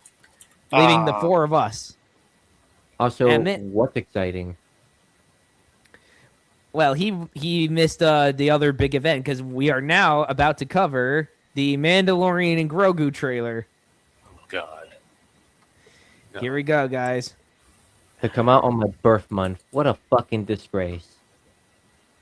Yeah, we could just got 2 more things after this to cover, and we're calling it. Right away, we're hitting them with the classic all Star heard Wars stories. music. You got the classic Star Wars music sting right there. Of the Mandalorian I think that bounty hunter that looks like Coruscant. and a child. The most nonsensical duo to ever exist. I only hunt Imperial war criminals. It's not very bounty hunter review. Like, what the fuck is this? Star Wars Jack and Daxter? I only hunt Imperial war criminals. Dude, weren't you hunting like random people at the beginning of the show? Why did that change for some reason? Because Like, don't tell me he joined the New Republic as some sort of fucking gunslinger. Take out every bad guy in your deck of cards. We have snow troopers for some reason. Why are they playing the Imperial March theme? Yeah, when that's weird. Vader's They're the dead? incest Cartel. twins. Like, they're playing the Imperial March theme to the cartel. Not even Imperial or Rebel affiliated. This was established Isn't even about in the PCW movie. Revenge. It's about preventing another war. And you're gonna send the baby along on this. Wait, preventing another war? The Republic whooped their asses when they were a rebellion. Why wouldn't they actually go, yes, fuck with us and find out. We beat your asses the first time. We could do it again. After this live stream, get some life, you guys. Good night, sweet dreams. You first, Justin. You first. Justin, Are you going to bed this time? what about getting a life? You defend shit that makes no fucking sense. And we're having fun with a universe that's consistent and normal. They changed it because Disney doesn't want their characters to be gray anymore. You either only do good things or you only do bad things. And even when you're a bad guy, you still have to do good things. Exactly, the fucking kumbaya hippie bullshit.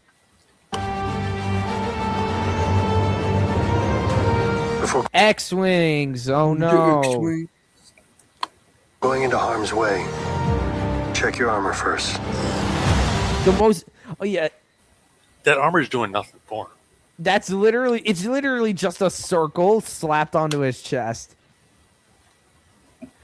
And also, birthday dead-ass banner just bullseye fell on a off. target. So that's lovely. We're protecting everything the rebellion fought for. No, you aren't. Because you have the First Order out there that you know is out there. But you don't do it. Oh, look, it's this monkey from Rebels. Zeb. Yay. I remember him as Zeb, but that's because he's somewhat memorable for being a hilarious, stupid, but strong character.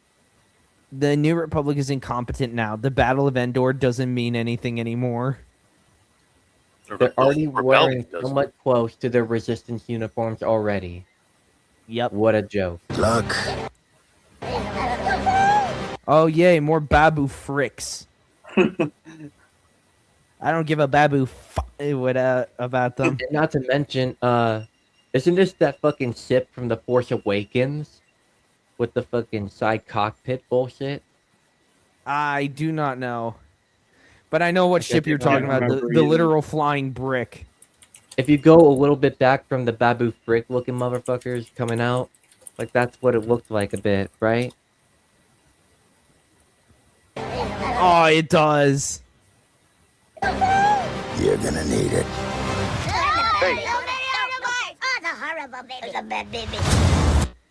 What the hell? Didn't one of them just say Babu Frick? I do not know. I didn't think Pokemon going Pikachu. Same military that's somehow supposed to beat the Yuzhen Vong gets all their military funding denied by 90% because Disney Star Wars doesn't like anything to be cool. Nope.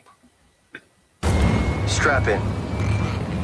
Oh, thank goodness you didn't make the strap-on joke from the Marvels. Oh, God. I still remember that scene.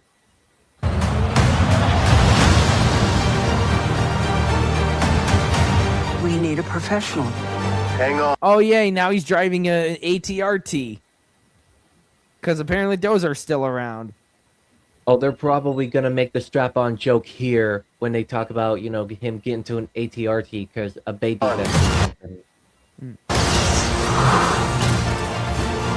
What happens when you're not there to protect him? You good? And there, Baby Yoda is just going to be Baby Yoda. He's literally still going to be a non-character. Oh God, that, you know, kung fu hat looking motherfucker from the Clone Wars is here. Embo. I wonder how they're gonna screw up his face, bro. Making By the Bimbo way, look like an actual bimbo. That will be I found a sad. perfect clip detailing exactly what I want to do with Baby Yoda.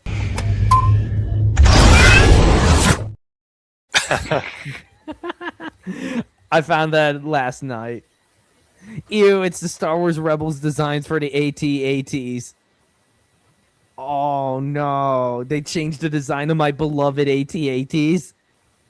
Filoni's got to make it consistent with his own personal vision. Oh no, he put an actual wolf in Star Wars. Oh, the Babu Frick is screaming, holding his hand, looking like he about to be saved by somebody. Bullshit, we need him to get eaten. I'll be right behind you. Go.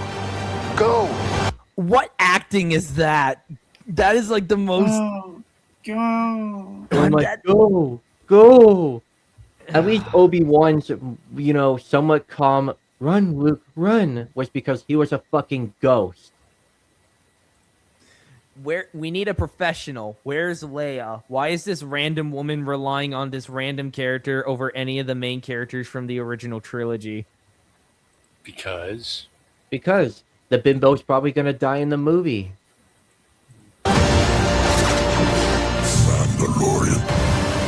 And there's this beast from the Mandalorian crest.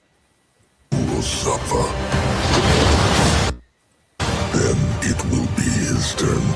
Monsters. Oh, this is so. I don't give a crap. Oh my god. Pedro Pascal. Like, what is that? Old man from Up looking ass face. Like, that's crazy. Protect the young. And then the young.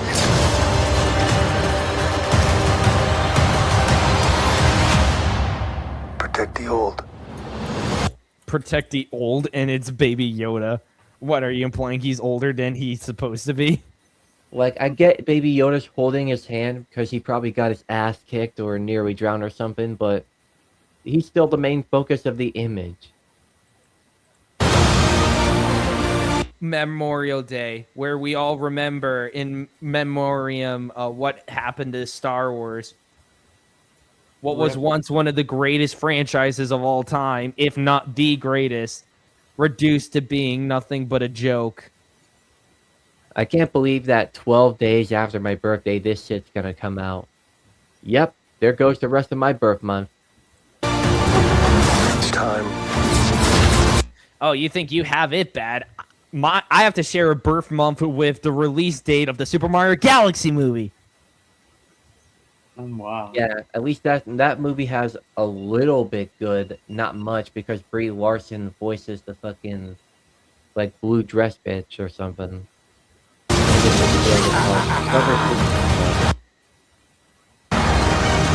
Are you scared? You should. High Rocket. There's the High Rocket baby scooter. There's this random guy. Be. Good job, baby. Oh, thank goodness. For the first time, we actually saw the Empire. And it was a bunch of stormtroopers getting their asses kicked.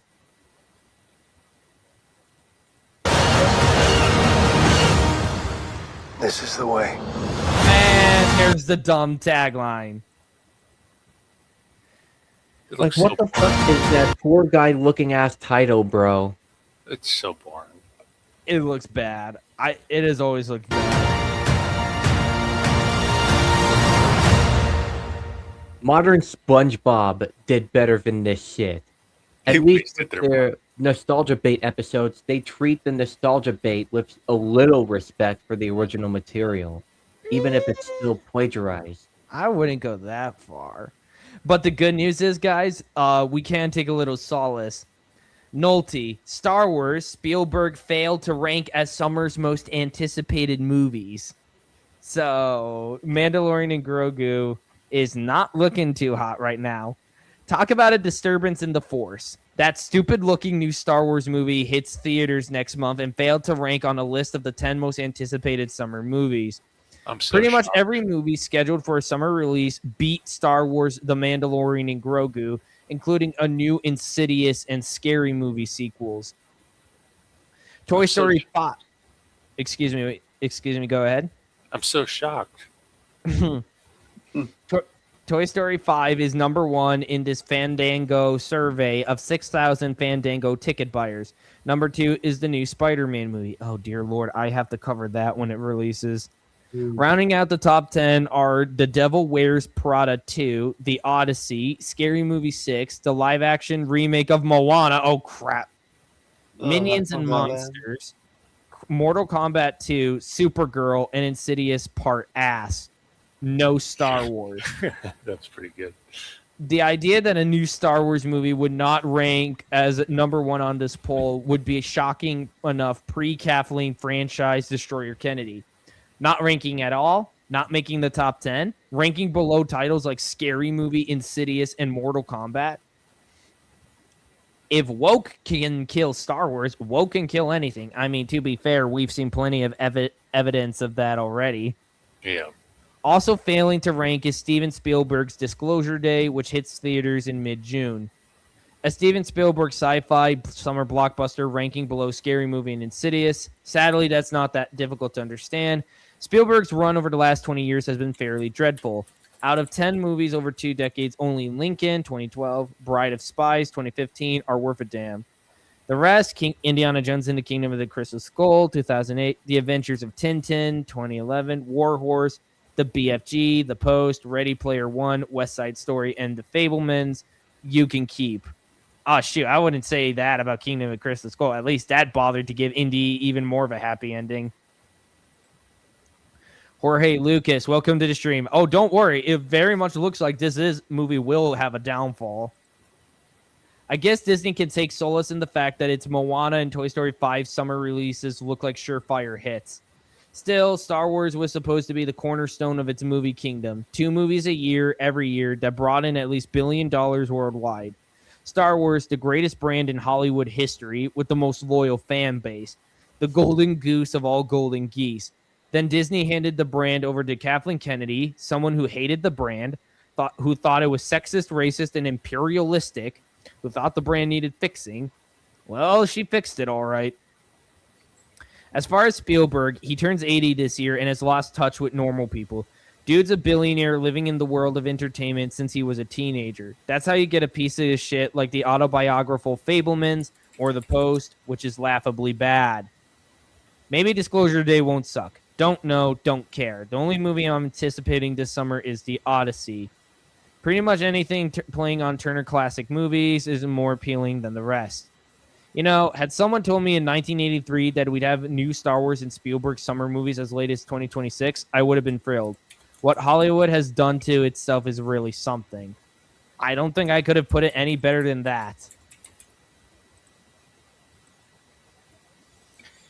Yeah, that sounds about right. Well, I don't know how, but Disney managed to do a worse pre-launch backlash than Concord. Yep. All right, one last thing, and this is one I've actually been kind of excited about ever since my dad told me about it, because it looks like that while one franchise falls, another franchise, one almost as big as Star Wars, may just be making a comeback soon. And that is none other than Star Trek itself. Let's see.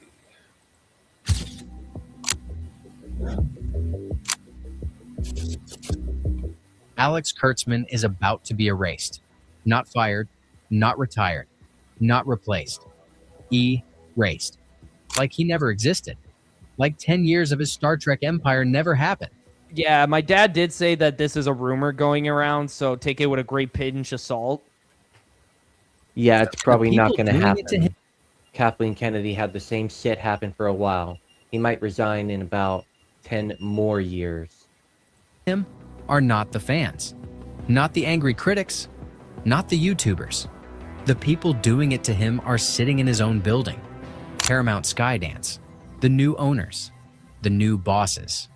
And according to multiple Hollywood sources who have been talking to insiders for months now, the plan is already in motion. Kurtzman's contract expires at the end of this year. So that means, with any lucks, they might be able to turn things around. You can't just erase 10 years of IP damage. Well, let's see what they say. And when it does, Paramount is going to do something that has never been done in the history of Star Trek. They are going to pretend the entire Kurtzman era never happened. Discovery gone. Picard gone. Section 31 gone. Honestly, I've heard barely anyone talk about Section 31. Yeah, it just kind of was barely a blip, and then it went. The The sea of closest we crap. ever get to that cartoon, Inside Job from Netflix, with Star Trek, if you remember that one, that's the only one I ever heard anyone talk about in the modern era of Star Trek. I didn't even know that was a Starfleet thing. Academy gone. The Romulan supernova gone. The Borg twist gone. Every plot point, every character, every storyline, every canceled show wiped from the franchise like a bad dream. I sincerely hope this actually does happen because I need a franchise to make a comeback because Transformers right now decided to take a freaking dump. Yeah, and all these modern titles of shows would sound like shit you would see in a book from the 90s or something, like the Star Wars Expanded Universe. Yep. It took Paramount this long to realize that Kurtzman is an utter moron. And here I thought Starfleet admirals were incompetent. Also, Section 31 in Enterprise and Deep Space Nine is way better than this crap. That practically goes without saying. What did Transformers did I haven't seen yet? Oh, you have not heard about Skybound issue number 30? Stay tuned for next week when we cover that, because I think the rest of my guys are falling apart here.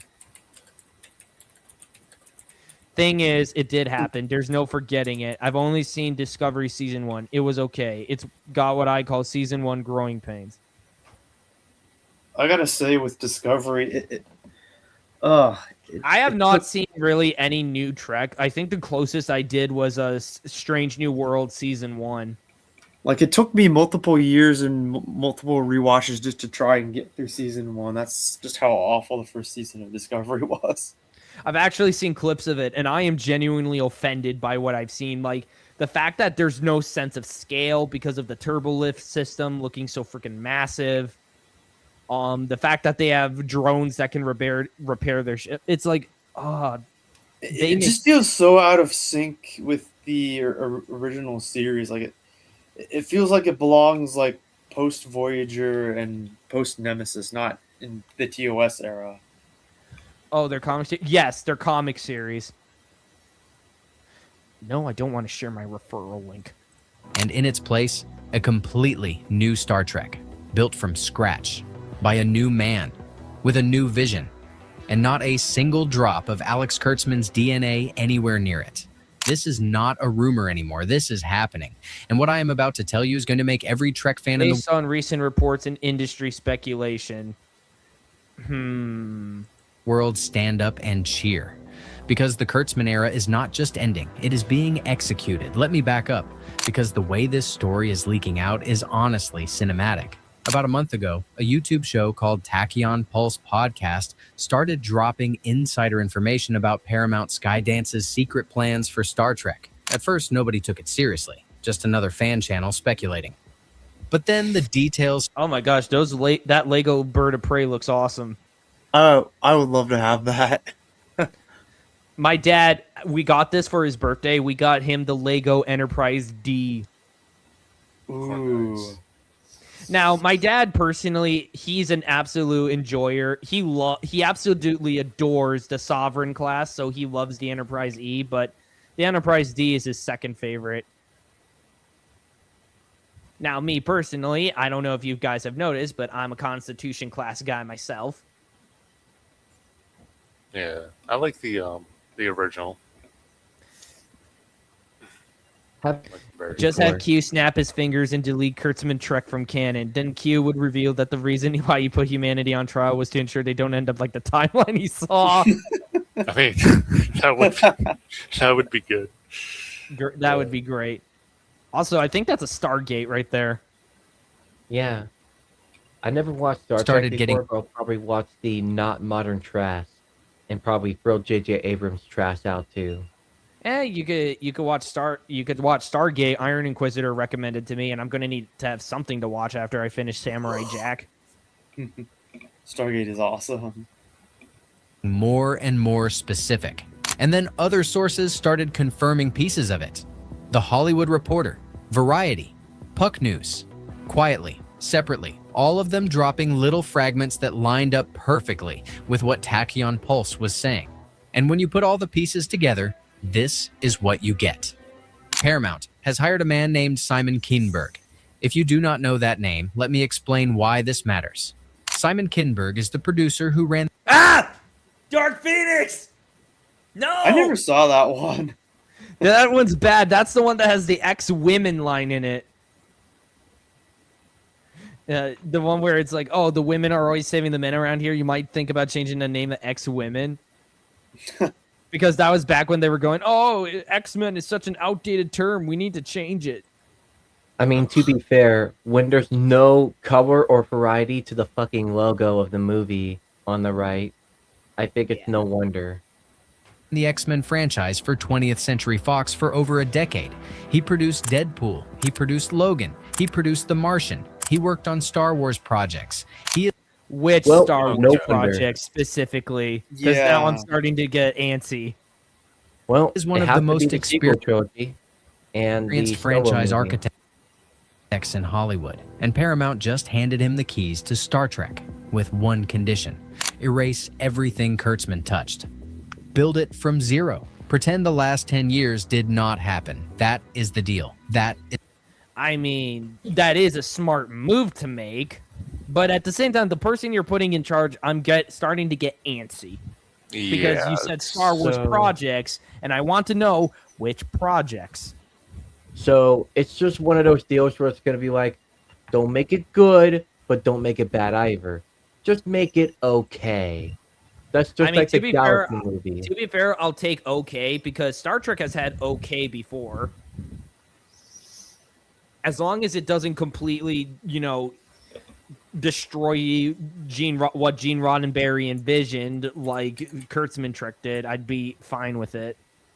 Yeah, they're gonna add a little woke shit here and there. That's guaranteed. Okay, that is stuff that definitely needs to be called out. Also, Star Trek Online, despite its many issues, is a far better continuation after Voyager and Nemesis. The Romulan Republic story is what we should have gotten. This sounds fake as hell. I mean, like I said, take it with a grain of salt. Brandon, you're not gonna like this. What? What's up, dude? He worked on Star Wars Rebels. Well, no wonder. Oh crap! We're in trouble. Work specifically on the Maul episodes by any chance? That would explain why they're all dog shit. Oh no, we're in trouble. He also worked on that crappy Fantastic Four. So we're fucked if we do. Straight up raped if we don't. It's straight up a lose situation. Is the contract. That is the marching order from the new bosses at Paramount Skydance. Here is what the leaked plan actually looks like. In the last 9 years, over Star Trek film projects have been announced attached to a variety of writers and directors. At least 2 series attempts to move forward on a 4th movie with the Kelvin Universe crew got close to pre-production before everyone got let go and the process was started again. The last time was in 2022 with director Matt Shakeman. Paramount's official stance for the last few years was that a 4th and final film for the Abramverse crew starring Chris Pine as Captain James T. Kirk was still in development, but that no longer seems to be the case. What is everyone's opinions on the Abrams movies again? The which ones? The Star Trek 2009, Star Trek Into Darkness, and Star Trek Beyond. Oh, I never watched those. When I was younger, I liked them, but now they're kind of just eh. It's been a hot minute since I've seen them, but I may have to check them out since I have watched the original series and with a deeper appreciation for it. Yeah, I never seen them, but I can already tell they're like Michael Bay formers. They're only there for the appeal of just being within that time. If you hey, now Bayformers had at least the first Bayformers movie is actually really good.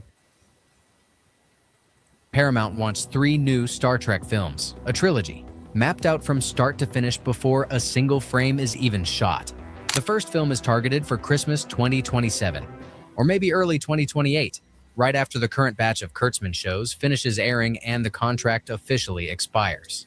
The trilogy is being internally called Star Trek Origins. It will be set after the events of Enterprise but before the original series.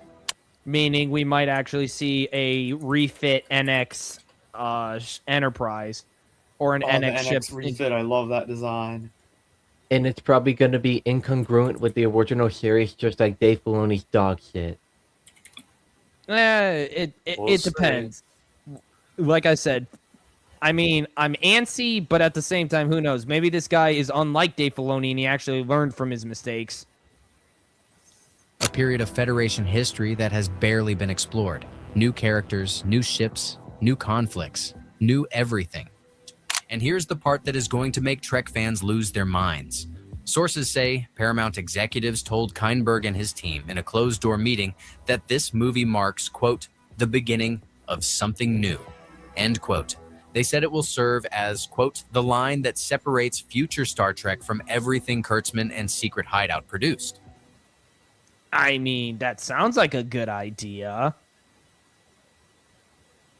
I'm just hoping it actually is good. End quote. Read that again. The line that separates future Star Trek from Kurtzman.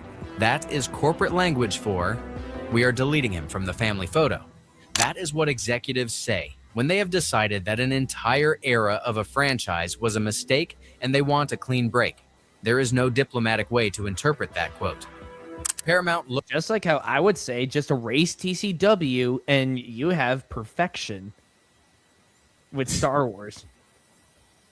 For the expanded universe, of course. Obviously. And the movies. Looked at 10 years of Discovery, Picard, Section 31, Lower Decks, Prodigy, and Starfleet Academy. Oh, I seriously have seen nobody talk about Prodigy, and that had Janeway in it. Also, most of this shit also still sounds like a bunch of book titles. They could have made books with this instead, but of course they wanted to milk it out. And it's weird, and it's funny considering Star Trek does in fact have novels. They added up the cancellations. They counted the angry fans. They looked at the 85% rejection rate of Starfleet Academy Season 2. Basically what I would consider the acolyte of Star Trek.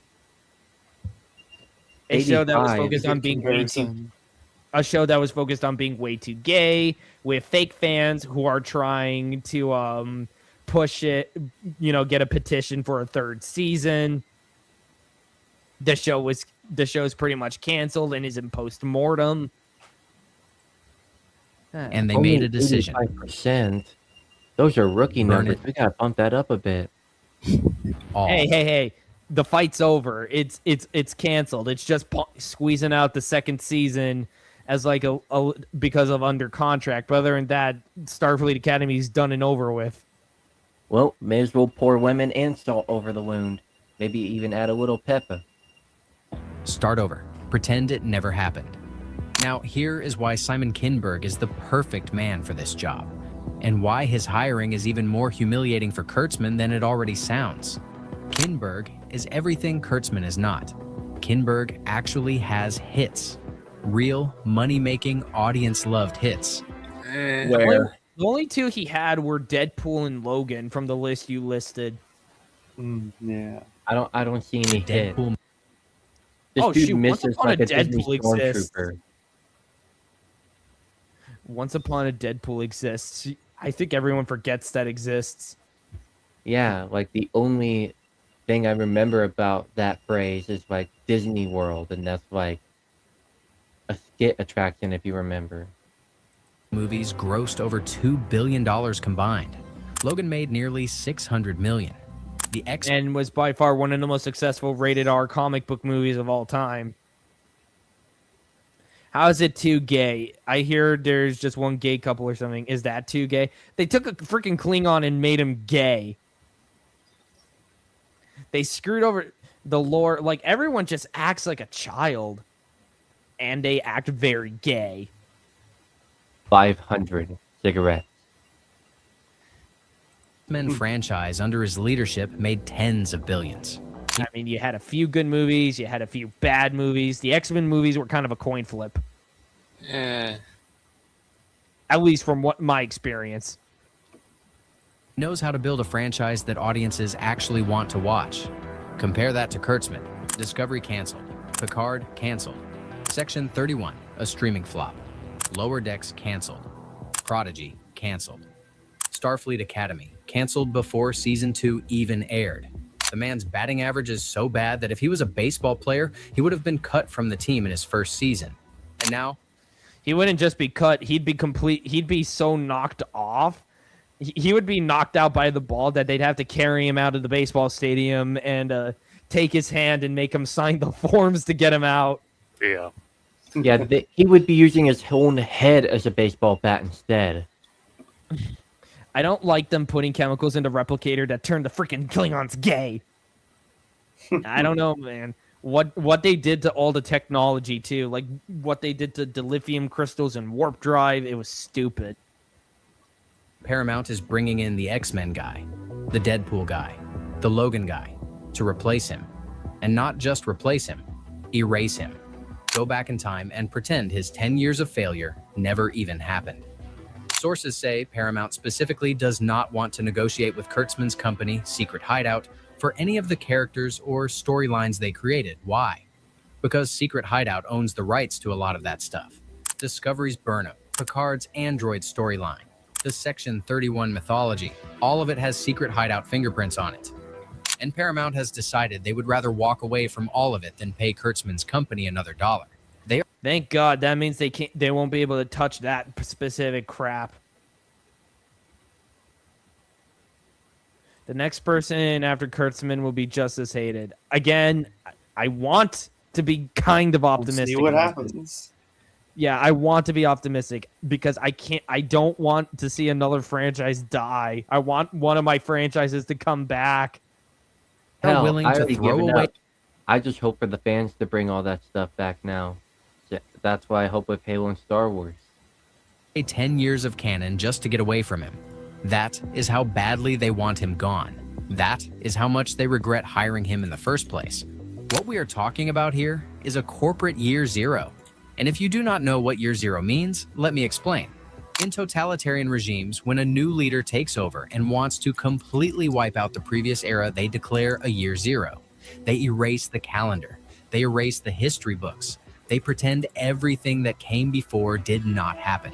They start counting from one again. That is exactly what Paramount Skydance is doing to Star Trek. They are declaring corporate year zero. I mean, to be fair, it is like the only logical, well, as Mr. Spock would say, it is the only logical thing you could do.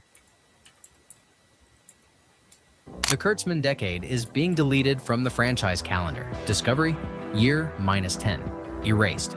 Picard, year -8, erased. Starfleet Academy, year -1, erased.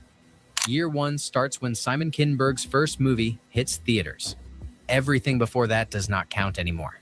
And the production move tells you everything. Sources say Paramount is shifting all future Star Trek production from Kurtzman's secret hideout offices in Santa Monica to Pinewood Studios in Toronto. Why Toronto? 2 reasons. First, the sets are already there from previous Trek productions. Cheaper to reuse them than build new ones. Second, and this is the big one, Toronto is 3,000 miles away from Santa Monica. From Kurtzman's office, from his writer's room, from his fingerprints. Paramount is physically moving the production away from him. That's actually really funny. So pick Simon Kinberg, who worked on Fox X-Men and Deadpool movies. Yes. It will never be erased. It will be non-canon, that's for sure. Out of his city, out of his time zone, out of his reach. That is not just a budget decision. That is a divorce. Now let me tell you what specifically is going to be erased, because this is the part that is going to make some of you cheer and some of you cry. Source after source is saying that the Kinberg trilogy will completely ignore everything Kurtzman built. That means the Romulan supernova from Picard never happened. The Discovery jump to the 32nd century never happened. Good. The Section 30. Oh yeah, time travel shenanigans. That's why. This guy is reading fake news. again, I don't want to judge too quickly. Well, if it's fake news, then it's just like Kathleen Kennedy's several thousand rumors every year of quitting Lucasfilm. Yep.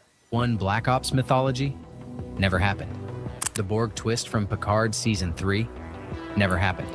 Holly Hunter as Captain Nala Ake on Starfleet Academy? Never happened. Kareem DNA as a gay Klingon? Never happened. The cadets, Thank Christ. Athena, the entire Academy storyline? All of it. Wiped. Pretend it never existed. The new movies will treat Star Trek the way Christopher Nolan treated Batman after the Joel Schumacher era. Just start over. Go back to the source. Forget the embarrassment. Build something the audience actually wants. Hey, Joel Schumacher was forced by the studio to do it. They can't erase it from people's minds. Well, yes, you can't remove it from people's minds, but what you can do is you can move on and hope that things will get better. Yeah. That's what I say. And here is the rumor that has not been confirmed yet, but that everybody in the Trek community is whispering about. Sources say Paramount is also considering wiping out Strange New Worlds canon when it comes to the new films. Even though Strange New Worlds is the one Kurtzman show that fans actually like, because it is still a Doubtful, considering that show crashed and burned, and the guy who played Pike went completely nuts online. Kurtzman show. It still has secret hideout fingerprints on it, and Paramount apparently wants a clean break. Not a partial one. Total reset. Total erasure. Total year zero. If that turns out to be true, it means the only Star Trek that survives the Kurtzman purge will be the OL'd stuff. The original series, The Next Generation, Deep Space Nine, Voyager, Enterprise, everything that came before 2017, the pre-Kurtzman canon, the good stuff, and Kurtzman. Kurtzman knows. He has to know. And his recent behavior is the proof. 3 weeks ago, he sat down for an interview with TrekMovie.com. The interview was supposed to be about the future of Star Trek, about new shows, about what comes next. And what did Kurtzman talk about? Ah, shoot, I got one of these ads. And we're just going to skip that, and we're going to go. 10,000 hoses. He laughed nervously. He used the word, quote, support 4 different times. He said specific shows had been... What can I tell you, honestly, is that it's not just what Skydance wants with Star Trek TV. Skydance also just bought Warner Brothers. So you have an unbelievable amount, like it's almost inconceivable amount of organizational things to decide, right? They are in the middle of, it's not just drinking from one fire hose. There's probably 10,000 hoses. And so everything is just happening slower as a result of this massive time of transition. And that is not exclusive to Star Trek. That's across the board. And at the same time, they're moving as quickly as they can and should because they want to be thoughtful and methodical.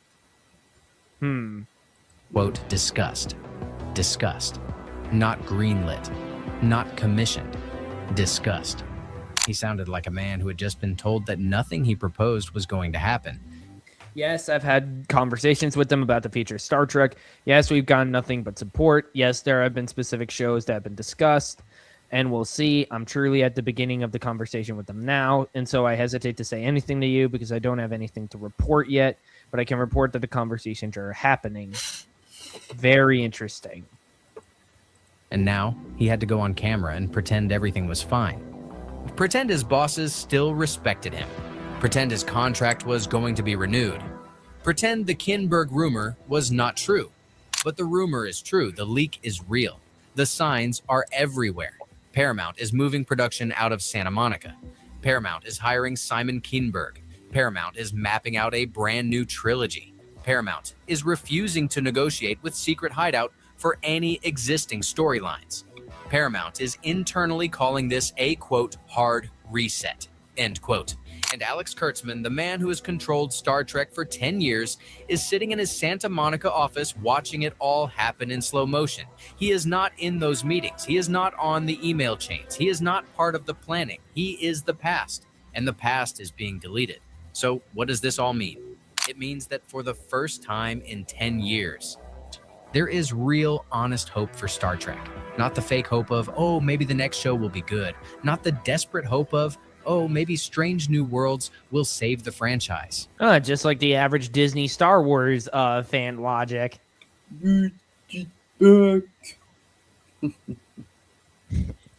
Real hope. The kind of hope that comes when you realize the people destroying the thing you love are about to be removed from the building. By force, by corporate decision, by the cold math of a new boss who looked at the spreadsheets and realized he had inherited a disaster.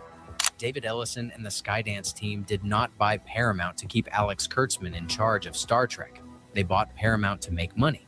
And the only way Star Trek makes money again is if you delete the era that lost it billions. I mean, that actually does make sense. Yeah. I smell hopium. Now, if only we could have it be done to Star Trek or Star Wars. That would be Yeah.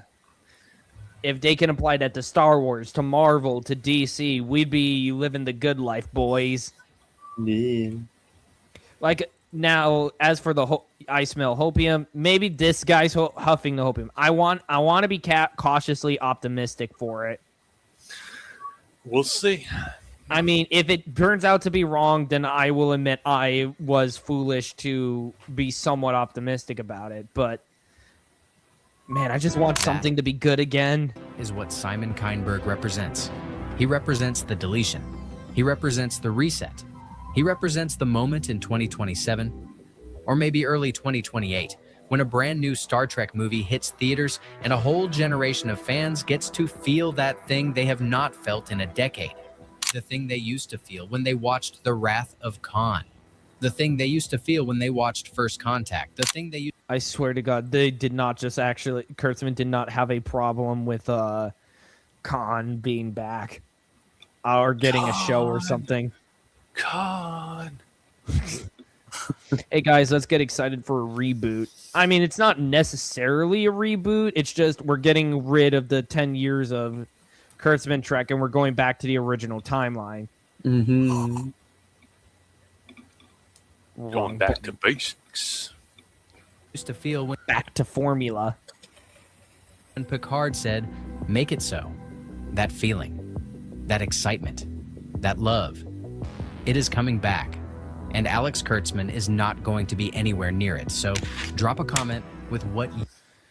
I'm praying that that actually is going to be the case, that Star Trek does make a comeback. Because, dear God, we need something to finally make it big again. Yep. And set an example for other franchises. Hey, who knows? Maybe if, maybe when Mandalorian and Grogu flops, they'll think about that.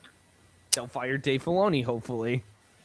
Please fire the cowboy hat man. All right, so I put you guys through the paces long enough. You guys look like you guys sound like it's a reboot. Brandon, call it what it is. Well, a reboot would mean they just scrap everything. But this isn't a reboot. It is going to, the trilogy they say is going to be set between Enterprise and Star and the original series. That's not a full reboot. Like a half, maybe half reboot. Sort of. I would call it course correction. Anyway. Yeah. Anyway, if you guys like what you saw here today, make sure to hit the like button and subscribe. Links to Iron Inquisitor and John Gets Gaming's channel are in the description below.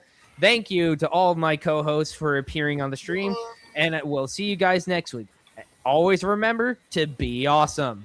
Good night, guys.